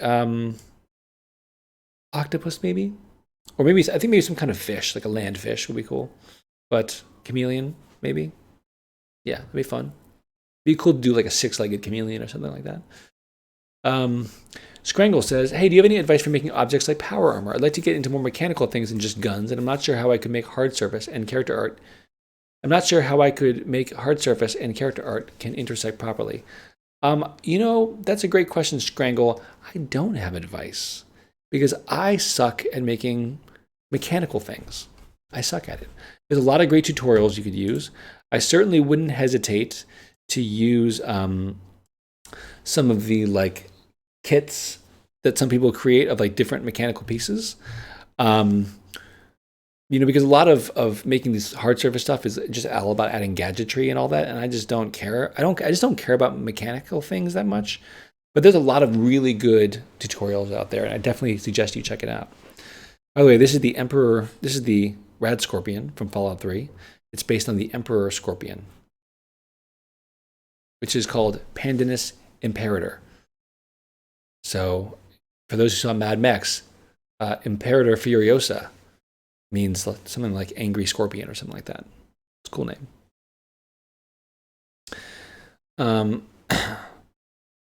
Thank you, Gruzzle. As a fellow Maryland-born crab person, I'd like to thank you for how fantastically crabby the Mirelurks are. Thank you very much, crab people. Did you work on the DLC creatures too? Some of them, but I'll be honest with you. The way things worked out, I was often moved from the project once it shipped. I was often moved over to the next project. So, for instance, I worked on Project Anchorage. I made the stealth armor. I made the winterized T51B armor for that game. I don't have any pictures to show you of that, unfortunately. And a couple of things like that. But after Fallout 3 got released, I got moved on to Skyrim. And after Skyrim got released, I got moved on to Fallout 4. Yeah. Do you work or contribute to concept art at all? Good question. While I was there, I would have liked to contribute to concept art more. I wasn't that good a painter, so I didn't really. And that wasn't kind of what I was being paid for. They wanted me to make models. So at the time, no. Since then, yeah, a ton. I get paid to do a lot of concept art these days, and it's fun because I get to exercise new skills that I never had before. Because, you know, I worked at Bethesda for many years. I got really good at 3D, but I didn't necessarily learn other skills and talents. So, thank you, Jank. I appreciate it. Thank you very much. Automotos, Jonah Loeb, what could be cooler than the Enclave? You mentioned dragons for Fallout, but that iconic power armor pretty much is what got me back into F2 back in the days. So what could be to top that in your opinion? You know, that's a really good point, Autos. The power armor was a little bit like the dragons, and they did a really good job of promoting the power armor as the thing. I think the problem is every Fallout game has power armor, and I think Fallout 4 did it so much better than Fallout 3 because it was like a suit that you climbed up into and it like made you bigger and it made you tougher and all that stuff. It did what power armor was supposed to do, but I think the next game has got to have something else. I don't know what that is. I'll show you what I wanted there to be. Now this is, I'm not going to say this is top secret, but this is super unknown. So to the 165 people in this room, you're going to see something that almost nobody has seen. When I left Bethesda, I worked really hurriedly on a model for a glowing one that was going to be about 300 feet tall. And I wanted It's based on the sculpture by Giacometti. If anyone's familiar with the sculpture, I'll show you here. Giacometti Walking Man. Okay, so I was inspired by this piece of artwork. It was very strange, very evocative, very weird, right? But I imagined, yeah, the Wraith, exactly. Giacomo, thank you.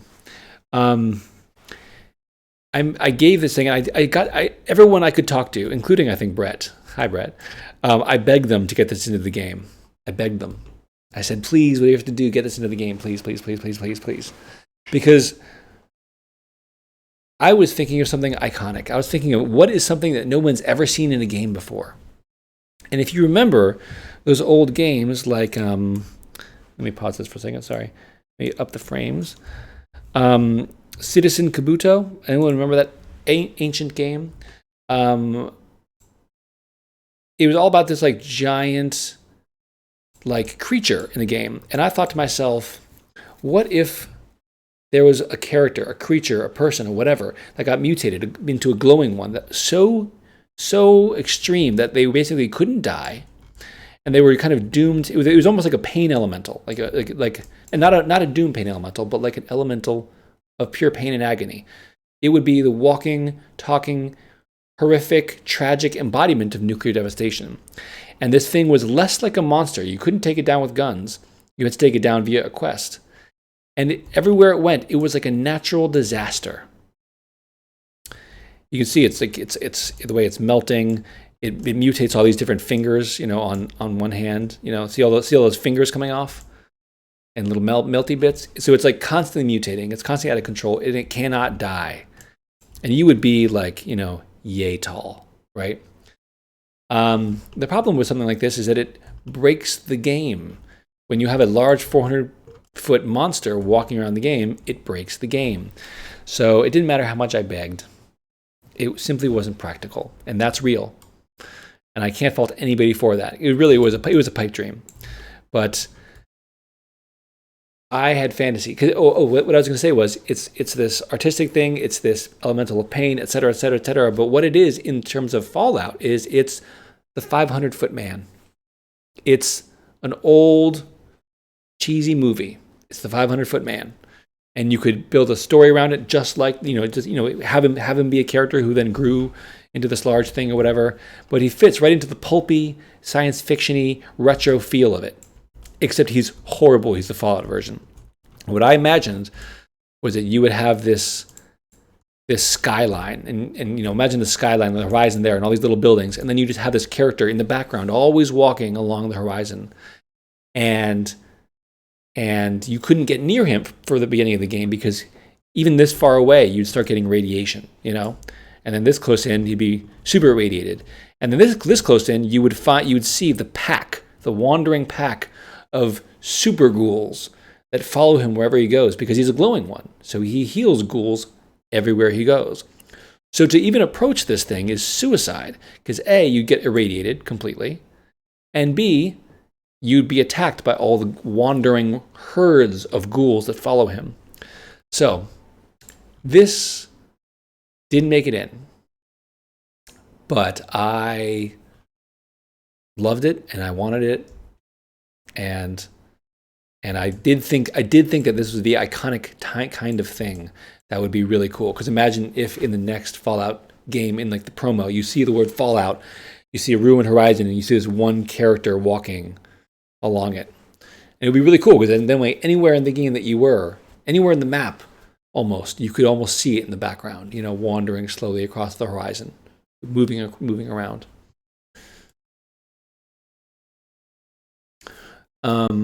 Yeah. What do you think of the SCP Foundation, says Titan? I don't know what that is. What is that? Thim, I want to see Liberty Prime fight that giant ghoul so much. You know what? My friend Ray Lederer, who's a concept artist, he actually even wanted to create concept art of Liberty Prime fighting it. That was an idea that was briefly bandied about. In the end, it didn't work, but still cool. Here he is without the glow, so you can see him just as he is. Let's turn on those lights again. I'm gonna finish this piece of art and get it up online one day. But again, I gotta get it paid also.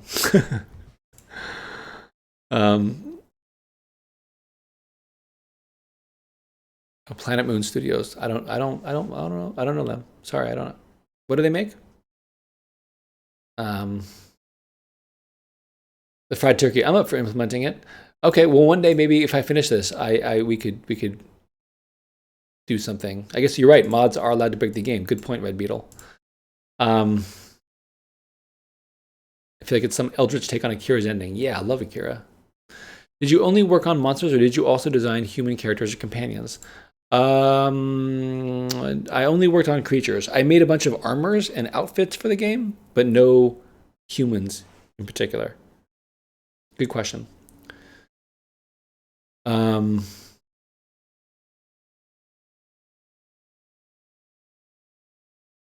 Okay.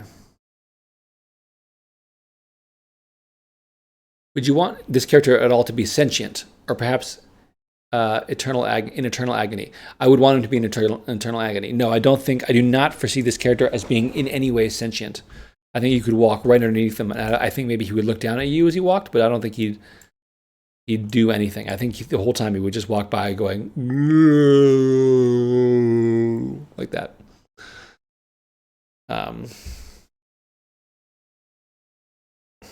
Okay. Bye, Brett. Thanks for coming, man. Thanks. Appreciate you coming in, dude. What's its name? Oh, Nakamura Army says, what is its name? When I gave it to them, they called it the Wraith. That didn't make sense to me because a Wraith is a very ephemeral thing. A Wraith is something that is barely there. It's like a ghost. And so I like the idea behind that in terms of like this thing being a ghost, but he's too big. You can't be a Wraith if you're a giant. So I always called him in my mind the Maypole. Anyone who's familiar with the Maypole, it's like the long pole that kids would then like dance around and draw strings around, etc. It just sounded like a really, really sweet, kind, idea of this tall, super skinny thing that all these little things would run around the feet of. In my mind, he was called the Maypole.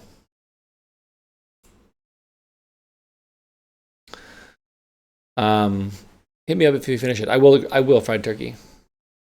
Oh, Planet Moon Studios was Citizen Kabuto. Oh, there you go. Got any other secrets for us? Give us the juicy details. I don't have that many other secrets. I can continue to show you behind the scenes stuff, but I don't think I have any secrets. I did help make the armor for the I didn't make the Super Mutants for Fallout 3, but I did make it. They make them for Fallout 4. But I did make their armor for Fallout 3, and that was fun. That was an interesting experience. And I did not enjoy making the armor because it was kind of like a lot of different pieces and kind of annoying. But in hindsight, I'm really proud of how they turned out.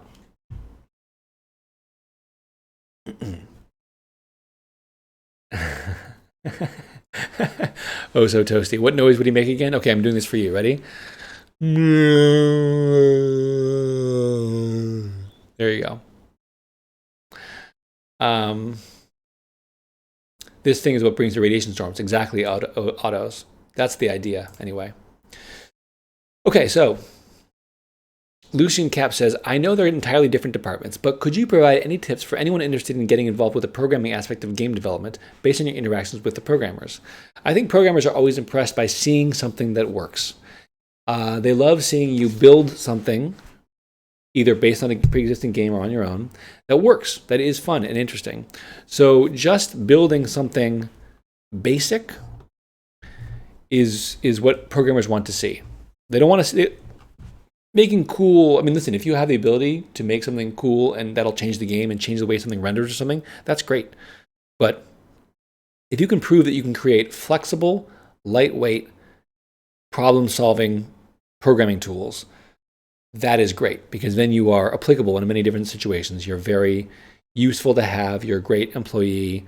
and you're a problem solver, and that tells them that. So I would think that basically building basic things that work, and if you're applying to a specific studio, you can even go into that studio's engine and start building things, and then making things to kind of plug into their game that make things better. And then you basically show them, like, look, I already know what it's like to even work with you guys, because here I've done my own thing based on your work. You could hire me tomorrow and I can get to work. There would be no training time. So people like it when you use their game to make something.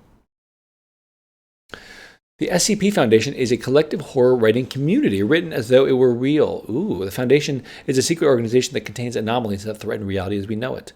Ooh, it's some of the most inspiring fiction I've ever read. I can't recommend it enough. Awesome. Thank you, Grundle. Appreciate it. Would it break the game if it was double the height of a super mutant behemoth? Yeah, probably. And I was going for like 5 times the height. Or like 7. Here's my least favorite thing I ever made for Fallout 3, the Yaogwai. I was not happy with how it turned out. Do you prefer designing medieval fantasy or post-apocalyptic stuff? Easy, medieval fantasy. I love talking to you guys about Fallout here, but my best work was, my best large body of work was for Skyrim. I felt the most inspired by that. My best individual pieces were like the Mirelurk and the Mirelurk King and the Deathclaw for Fallout 4, because I was just a better artist by then. So, yeah. Did you have any other concept ideas that you would have liked to put in any of the Fallouts you worked on?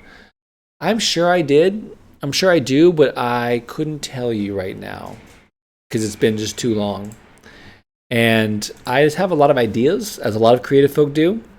And so when you can't do something, you kind of move on to the next thing. So I had a lot of ideas at the time. Couldn't do them all in the end.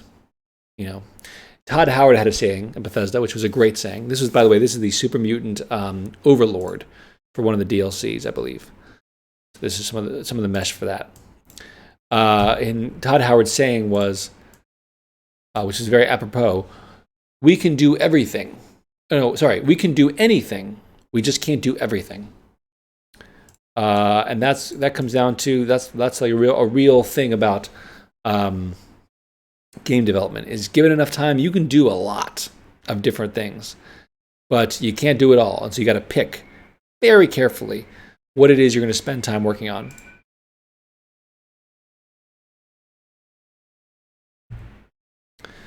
What's your favorite piece of work you've ever created? Probably, oh no, Brett, what have you done? How Jonah talks to programmers. Oh no.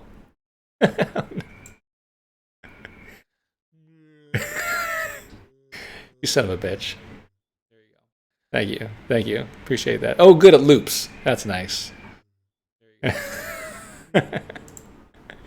Thanks, Brett. I thought you were leaving, Brett. I thought you were leaving. Here's this character. I just posted this guy on my Instagram, by the way.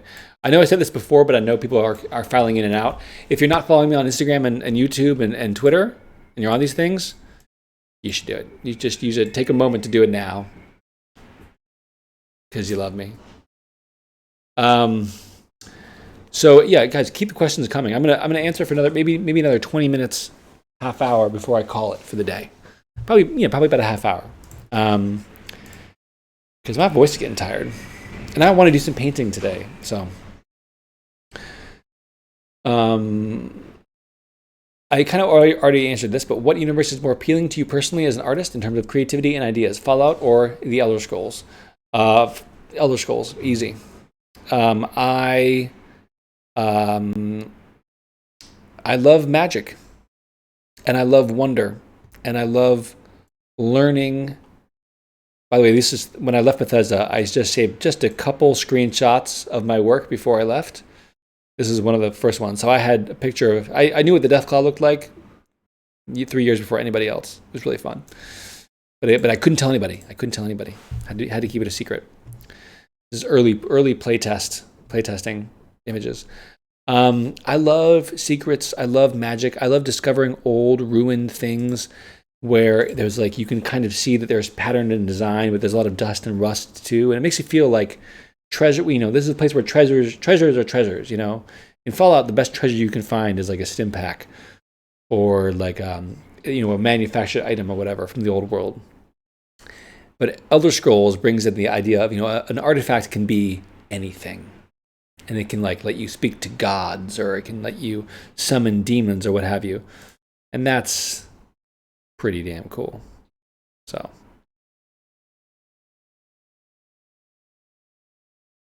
here's a skeleton. This is a skeleton I made for Skyrim, and it ended up being the skeletons they used for all the dead bodies in Fallout. This is it's black. It's colored black in this video, but it's that's the model though. I can actually show you the model. Actually, let me open that up. So this is the maypole. Goodbye, maypole. We loved you. We scarcely knew you. Skeleton.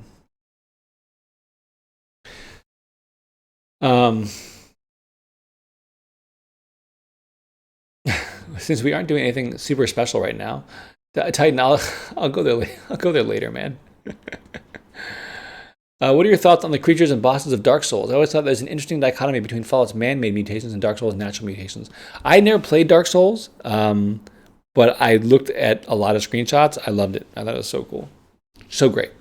Great jobs. But with that said, very grimdark, you know what I mean? Like there wasn't like a lot of connecting on a personal level with any of the characters. They're all derived to be scary, and that's it. I like things where there's a bit more personality connection, you know? That's just me. Oh, that's a very fast rotation. Hang on. 70, that's too fast.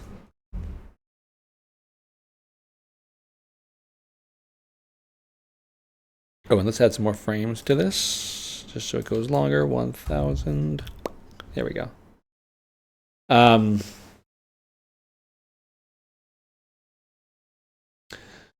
don't know if the concept art was made in the end between the Liberty Prime and the Maypole. I think you have to ask Ray Lederer. He's on Instagram.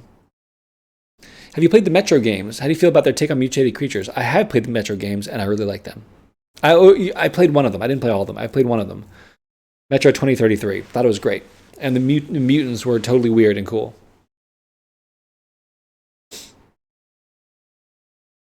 Will you do a similar stream at some point for Elder Scrolls? Yeah, probably.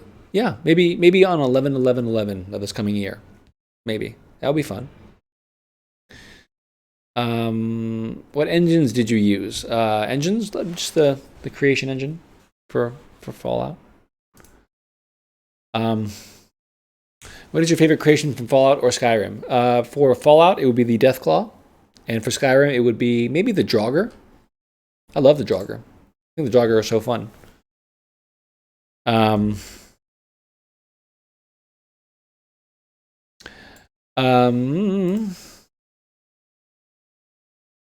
What is the piece of art of work in Fallout 3 that you are most proud of? Hi kind piece. The Feral Ghoul. The Feral Ghoul. I just love the Feral Ghouls. They're just so fun. They get a lot of personality. That's what I mean about personality. Is the Feral Ghouls, they're supposed to look really creepy and really disturbing and also very pitiful. You know what I mean? Like they're sad. Like they're sad. They're a sad ruin, you know? And that's anything that's affecting on an emotional level, it is to me the best.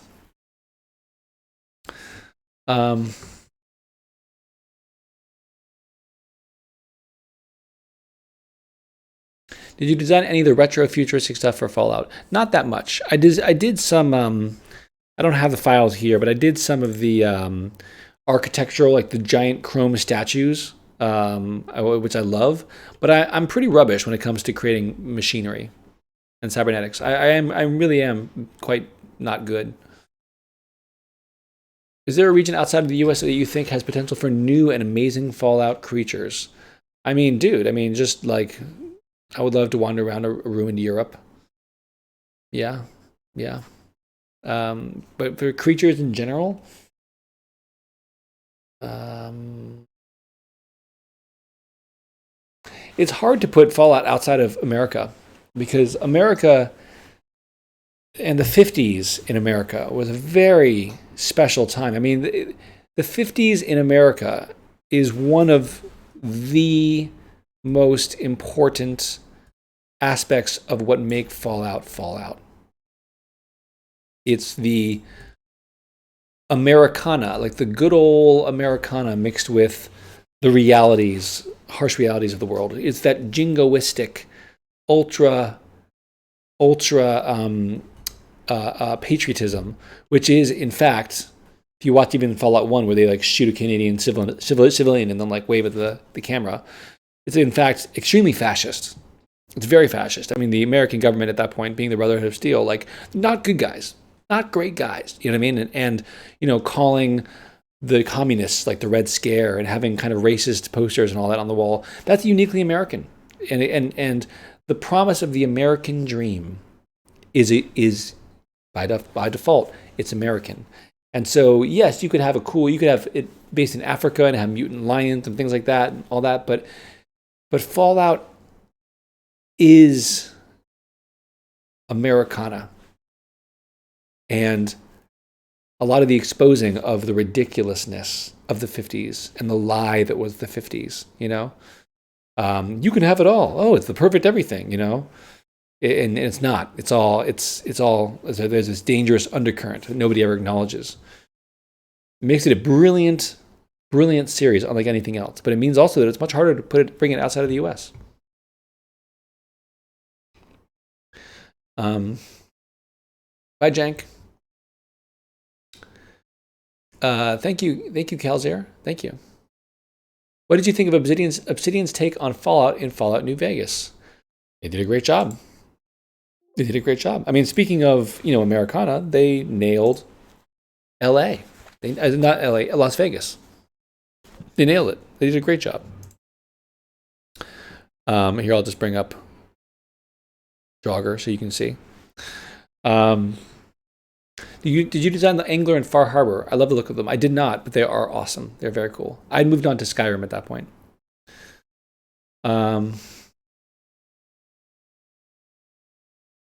Is there anything you made that you wish got into Fallout? The Maypole, the one I just showed you. I don't know if you were here for that, but I already showed it, unfortunately. But you can watch the VOD, and you can see it. Hi, Mudgator. What's up, man? All right, thanks, Fried Turkey. I'm looking through the questions. Sorry. I heard that Bethesda used Maya for animation and modeling. Is this true? No, they used 3D Studio Max. In fact, I had to learn 3D Studio Max when I got the job. Do you have a favorite creature encounter on any of the games you've worked on or in any of the games you've played? I really like the Deathclaw encounter in the Museum of Witchcraft. That's a good one. That's a great one. I love encountering the Draugar in Bleak Falls Barrow in Skyrim because I made them, and I thought the first scene where they're crawling out of the nooks and crannies in the walls, the catacombs, just worked out really well. The first time I ever encountered a dragon in Skyrim in one of the early playtests, it was just up on a mountain, and it chased me, and it scared the hell out of me. That was awesome. And actually, fun fact, it was my idea to have the ghouls in Fallout 3 make that sound, that kind of like wah, when they saw you. And I pitched the idea to this guy, Mark Lampert, who was the sound designer, and he was like, that's a great idea. We should definitely do that. And he actually had me in the studio. I recorded the sound for it. He did not end up using my voice. I guess I just didn't do a very good job, which is fair. I'm an artist, not a voice actor. I think he may have recorded it, but then he put it in. And it was the first time in a Bethesda game, I believe, unless I get this wrong, where a creature made a sound when it greeted you.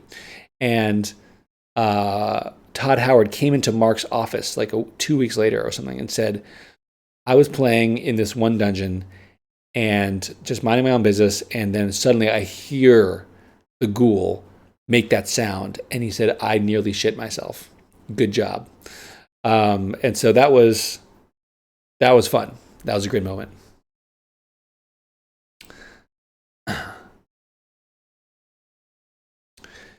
Watery Tart. Hey, Jonah, if I recall correctly, you did some work on Night Dive's System Shock reboot. I was wondering if you have done anything else on the project since. I did work on that, and not really. You know, I'll show you real quick what I worked on, or among the things I worked on. But they wanted me on the team. It's a long story. It's a long story, unfortunately. I don't know if this is going to work. Nothing works. They all loaded in wrong. They all look like metal now. I don't know why they look like metal. Why do they look like metal?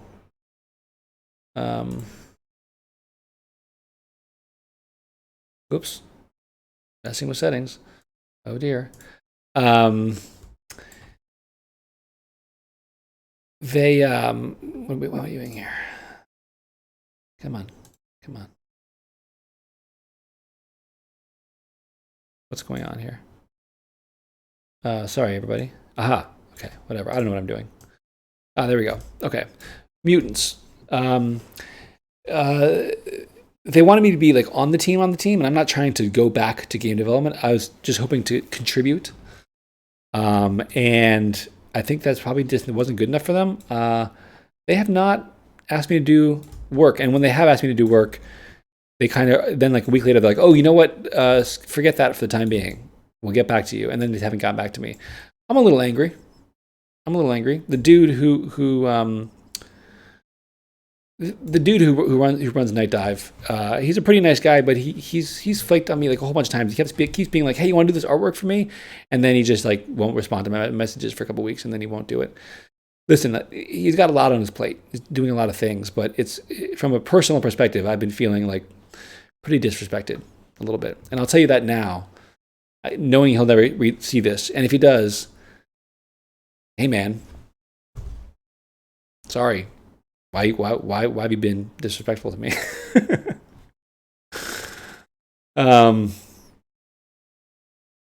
But yeah, I wanted to. I've been revving to. I love System Shock, but all right, skipping forward a little bit. I've missed off some stuff here. Did you make the Dragon Priests then? Yes, I did. I made the Dragon Priests. Yeah.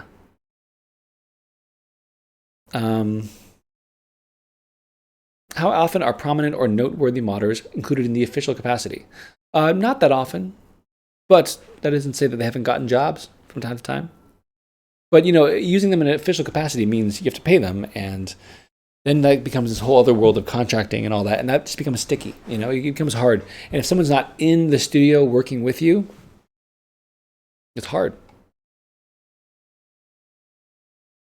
What do you think of the Diamond City radio? Love it. I think it's a great idea. They did a great job with that.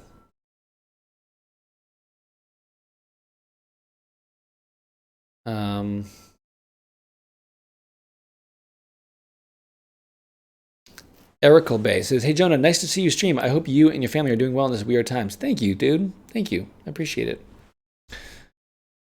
We are doing well. We had a little COVID scare yesterday. My wife thought maybe she had it, but she didn't. And it was all good. Yeah, another reason I'm annoyed about this the System Shock thing is because I helped to promote them, and they kind of had lauded me as like a character who'd be involved in the process. And then they he's got a dongle, and then they kind of left me behind. Now listen, they're working on a lot of different things, but they keep faking me out. And it's a series I love, so I want to work on it, but they keep faking me out.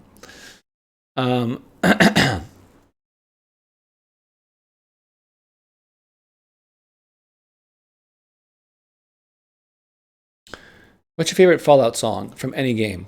Oh, it's got to be I don't want to set the world on fire.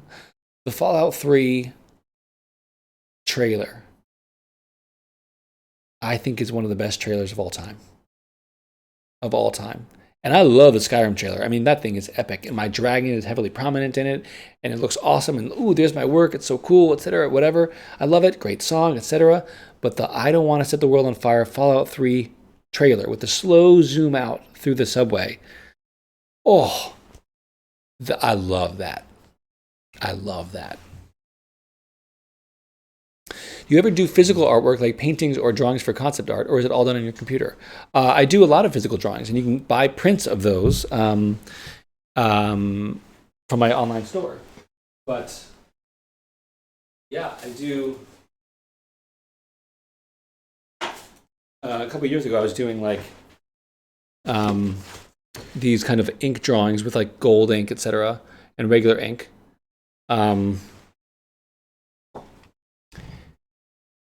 And yeah, so and then I've started going to Comic-Cons and that kind of thing in the last year. This is a character, by the way, that you're going to see a lot more of on my YouTube and Instagram in a couple weeks. His name is Quiet. He's a great character. But I do a lot of this stuff. I also just got if anyone knows what Spectrum is, Spectrum, the best in contemporary fantastic art. It's a book series, which celebrates the best in contemporary fantastic art. Anyway, my piece of artwork that you can see online on my online store, Golem, is all traditional markers. Here, I'll try see if I can take it off the wall really easily and show you. But this is all traditional. This is all done with markers. And here, I'll make the screen a little bit bigger.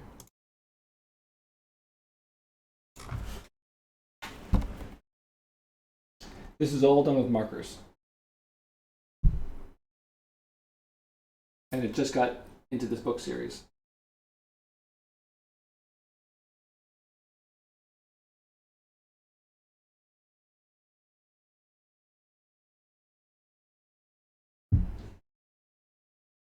There you go.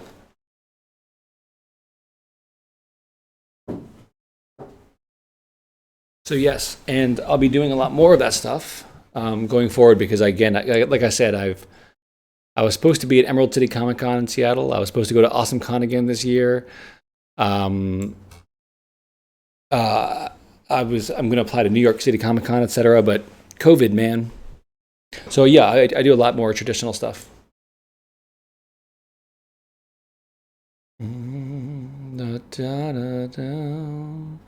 A flame in your heart. How do you think the quarantine has affected game development for studios? A lot more working from home, I'll tell you that much. A lot more working from home. Yeah, it's all remote now, which is not that hard. Game development is better suited than most companies to remote development. It's not ideal, but it's better suited than most companies. Good question, Pony.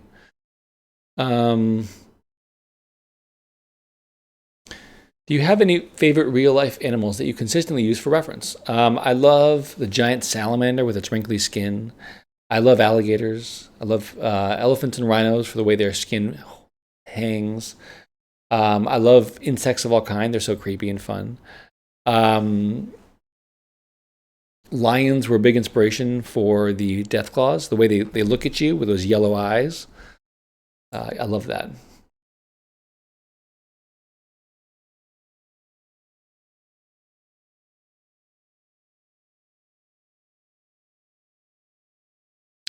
Jai, the way I play Fallout, I think it's just how anyone else would play. I just like to play. I don't try to change it up at all. Go limb or go home, I guess. I really like crafting giant things, says Rolta. Don't you? I sure do. Yeah, if anyone's interested in any of these things, I'll just send you my link. Big. I actually literally just recently made a piece of jewelry for the first time. I'll show you that. I'm super excited about that, and you can buy that on my store as well. But here, I'll just paste this in the chat if I can. Yeah. But I made these pieces of jewelry. This is gold. I don't usually sell it in gold, but it's a little creature that hangs by its ears. It's called the Night Stepper. I have it in a couple different metals. I have it in gunmetal and that kind of thing.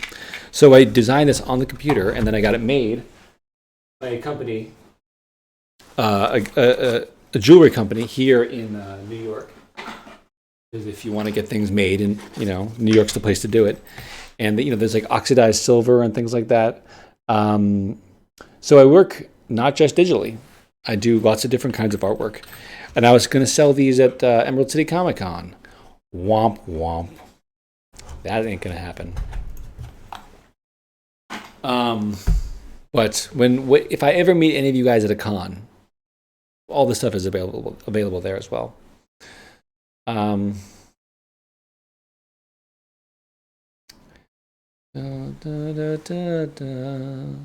is your favorite genre to do art for? Fantasy. I love fantasy. Especially greedy fantasy. Thank you, Adrian. Appreciate it. Or Adriana. Appreciate it. Real talk time. Do you think you could design a scary Fallout platypus? Definitely. Definitely. Scary mutant funny creatures are my thing. Do you play the typical stealth archer in Skyrim? Okay, I feel a little attacked for calling it typical, but yes, I love stealth archery. Would you ever work for an indie game if they paid you after release? They would have to. No, not anymore. There was a time, a bunch of years ago, when I actually worked on an indie game, but no, I need money, like a regular infusion of money, not like a promise of money in the future. By the way, here's a quick video. I just want to show this to you guys. Someone asked when designing a character how I think about it. And I think about it, as I said, in the simplest terms possible. So this is the super mutant from Fallout, as you can see. But the lines that are on him are the big design lines. So there's a lot of different details, a lot of sagging skins, a lot of warts and all that stuff. But you see here the sagging lines and all that. Those are the big lines that define how it's built. And those are the ones I spend 90% of my time finessing and getting just right. All the little details after that, they all play second fiddle to these lines here. So I might have another video of, do I have another video of those power lines? Maybe I don't. Oh well. Yeah, oh well. Here's a good video. This is the silhouette of the Mirelurk without the normal textures, etc.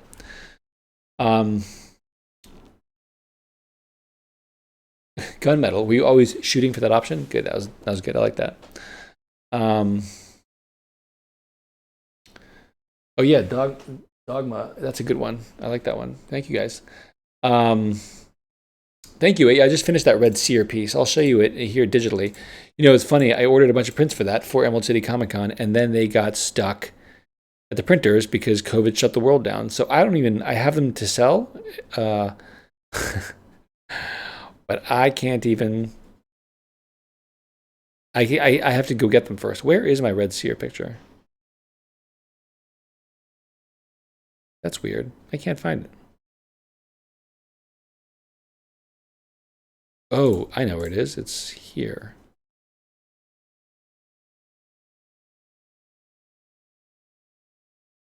There we go. This is a piece I did recently.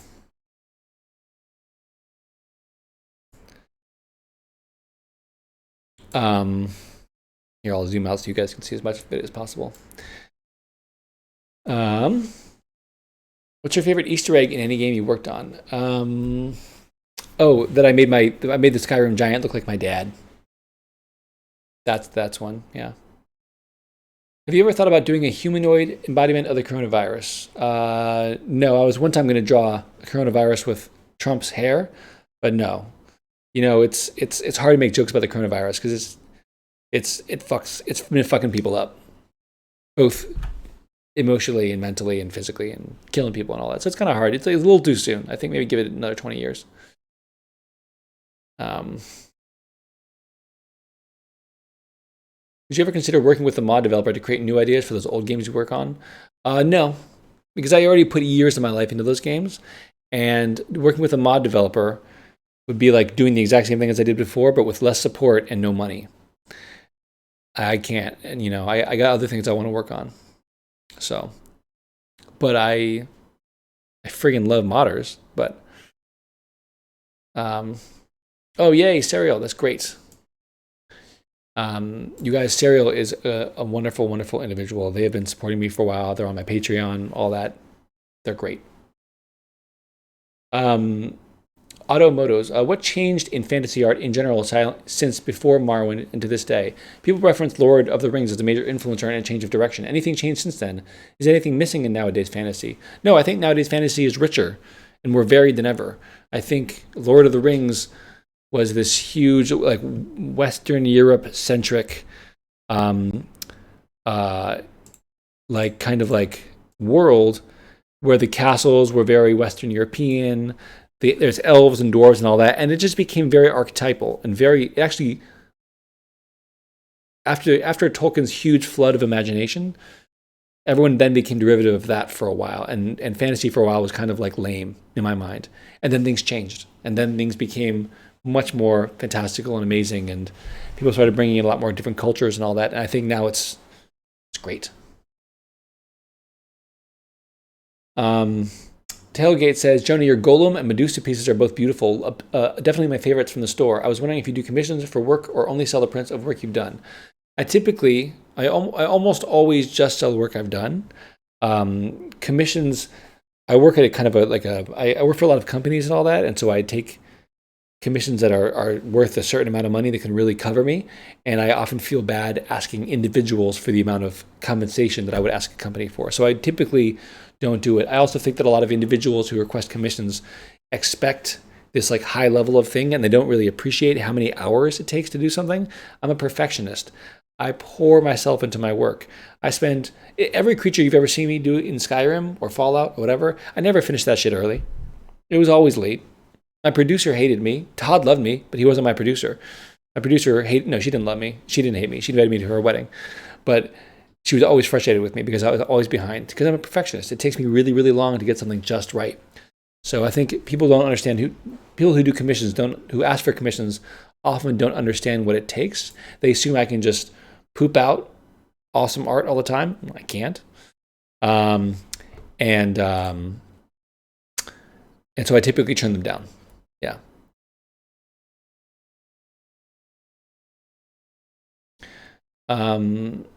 Would you ever consider showing the tooth golem? I can show it now. I don't think I would make it into a print, but I do like him. I think I know which one you're talking about. You're talking about where is he? Here, tooth golem. He's got a little toothpick for a scepter, and braces for a crown, and he's got cavities.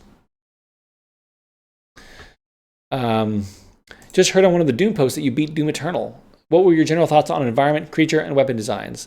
Smitty, I give him top marks all across the board. I almost cried the first day I played the new Doom because there's these huge, like, giant black iron fortresses and all that, and I was like, God damn, they did it right. God damn, that looks good. I loved it. You guys, I got to call it pretty soon because I am running out of voice.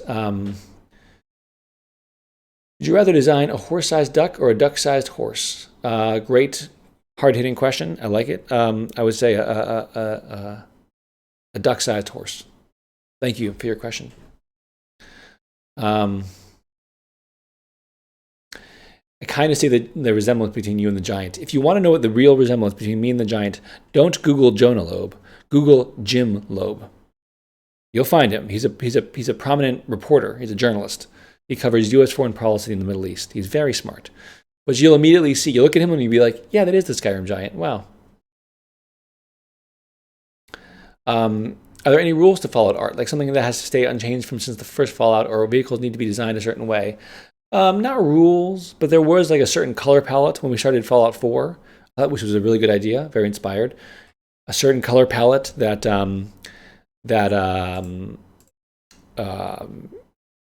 here's a feral ghoul, by the way.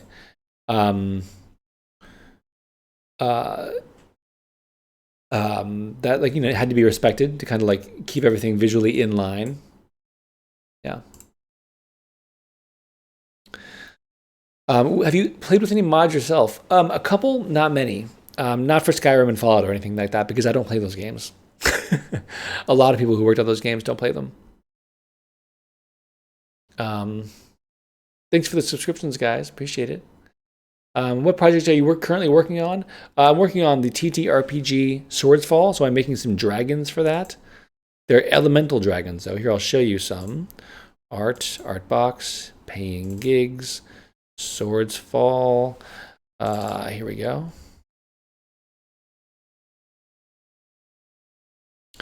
So that's one of the things I'm working on. I'm working on creating some YouTube content for my own channel. So again, if you're not following me on YouTube, you should. I'm working on my own series, a little like comic thing. It's kind of an experiment to see if people like it or not. Yeah. But I'm not working on anything major. In fact, all my major gigs dried up the moment COVID hit a month and a half ago. All my money went, boo. It sucked. But I can't complain because the entire world money just went, boo. And I still get to make fantasy art for a living, so I can't complain. And I'm married to somebody with a steady job, so thank God. Sasquatch says, your creatures really made Skyrim Fallout for me. Oh, thank you. I was super excited when I found out you were on Instagram and even more excited to see you on here. Just wanted to thank you for your hard work. It really, really shows. Much respect to you. Thank you very much. A lot of people worked on those games, and they worked very hard. What do you think about current AAA game art? Is it getting better? More detailed, I guess. Oh, it's definitely getting better, for sure. I do think it's becoming a little standardized. Everyone's kind of going in the WoW direction, the kind of like cartoonish, chunky look. But it is very attractive. But I think there's so many different AAA companies out there doing awesome things. I think it's great. I think the art is not the problem. Let's put it that way. In a lot of games these days, the art. There's so many great artists out there who can now work in this industry and they get to spread their wings. I think the amount of work out there is spectacular. I think when I was working on these games, especially Fallout 3 and Skyrim, I think I was one of the best in the industry. I do. I'm just going to say that. Now, the industry is flooded with talent. I'm getting old. You know what I mean? Like hopefully, I'll always be a good artist because I'll always be continuing to work on it. But in terms of creating pure game art, the amount of talent out there is, pardon my language, fucking staggering. And the industry was much smaller when I worked on Skyrim. I was one of the best at the time. I am not now. I am still very, very good. But, you know. All right.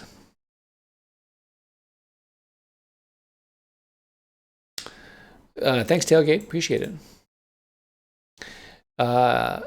Do you have any discussions about Fallout 3's green scale look before starting 4? Yes. The art director made it very clear we were going to have a much brighter, more colorful, wider palette. It was supposed to be more happy, less like oppressive green. Yeah, it was great. It was a great call. I think it was one of the best calls. Keith says, "Thank you for taking the time to do this, man. Really appreciate it. To cap it off, what's your favorite piece of art from your entire career?" That's hard to say. I like the Deathclaw. I like the Draugar. I like the Skyrim Giants. But it's almost impossible when you have a career that's long. Here's another dragon I made.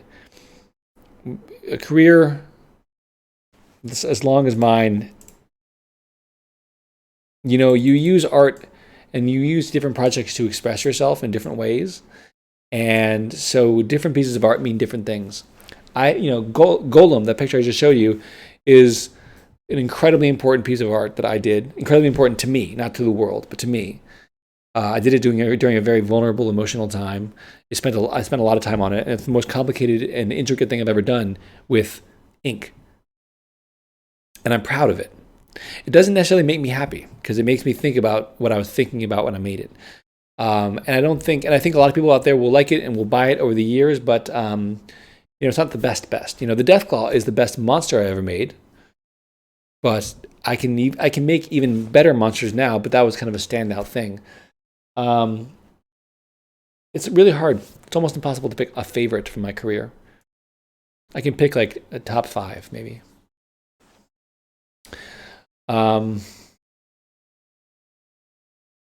I'll show you one more of these dragons that I've done. They're elemental dragons. So that one was a growth dragon.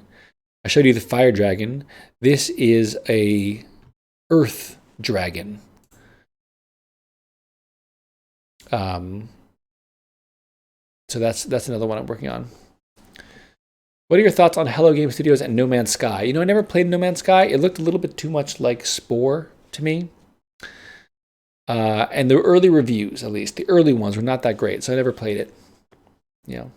Also, because I work freelance now, I don't have the time I used to play video games because I have to make my own money, which means I have to make my own hours, which means I have to push games aside. Because I've realized over the years that I'm not addicted to much, but a good game, oof.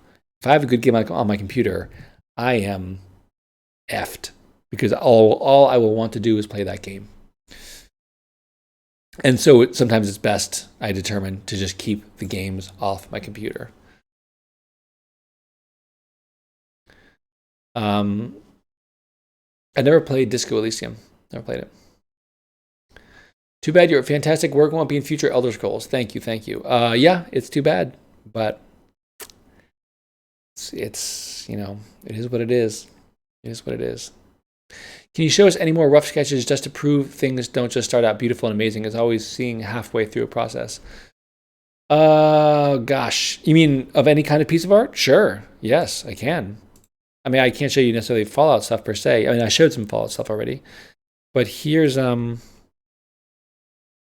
yeah, any piece of art that I make, you can dig into the layers underneath and just see, pretty much garbage. But yes, I'll let me see if I can find a good one. A good piece of art that is strong, but you can see how it's changed. Here, I'll just grab this Doom one because, 'tis the season, right? Doom just came out.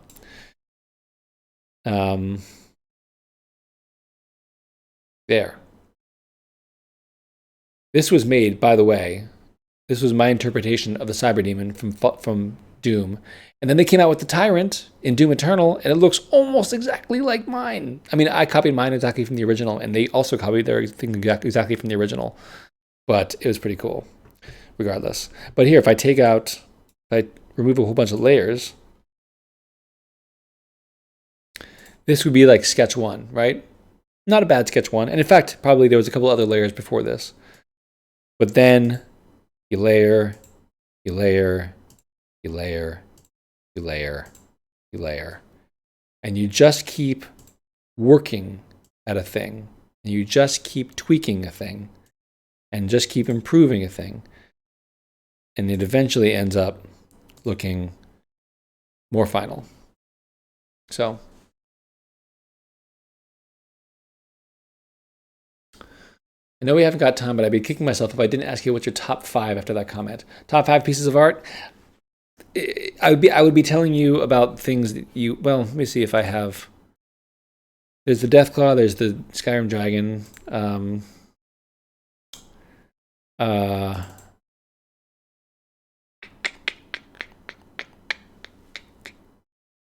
don't know, it's hard because also once things get old, then I stop caring about them, Oh, here's a fun thing here, I'll show you one of my favorite things. You can buy this as a print. I made this one for my brother. This is called The Hunt. This is one of my favorite pieces of art I've ever made. And it's completely unlike my other art, as you can see. It's completely unlike my other art.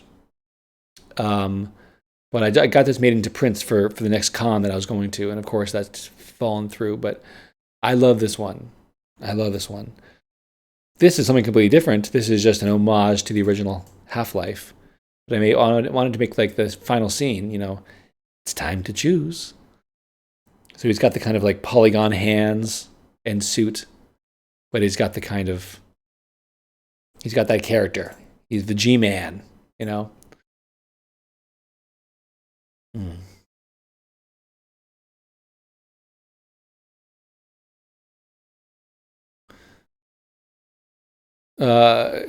Fantasy question. We're moving towards photogrammetry for everything. Do you think we're going to lose some fantasy vibes due to that? How much realism should there be for a perfect fantasy world? I agree. I don't think photogrammetry is a good thing.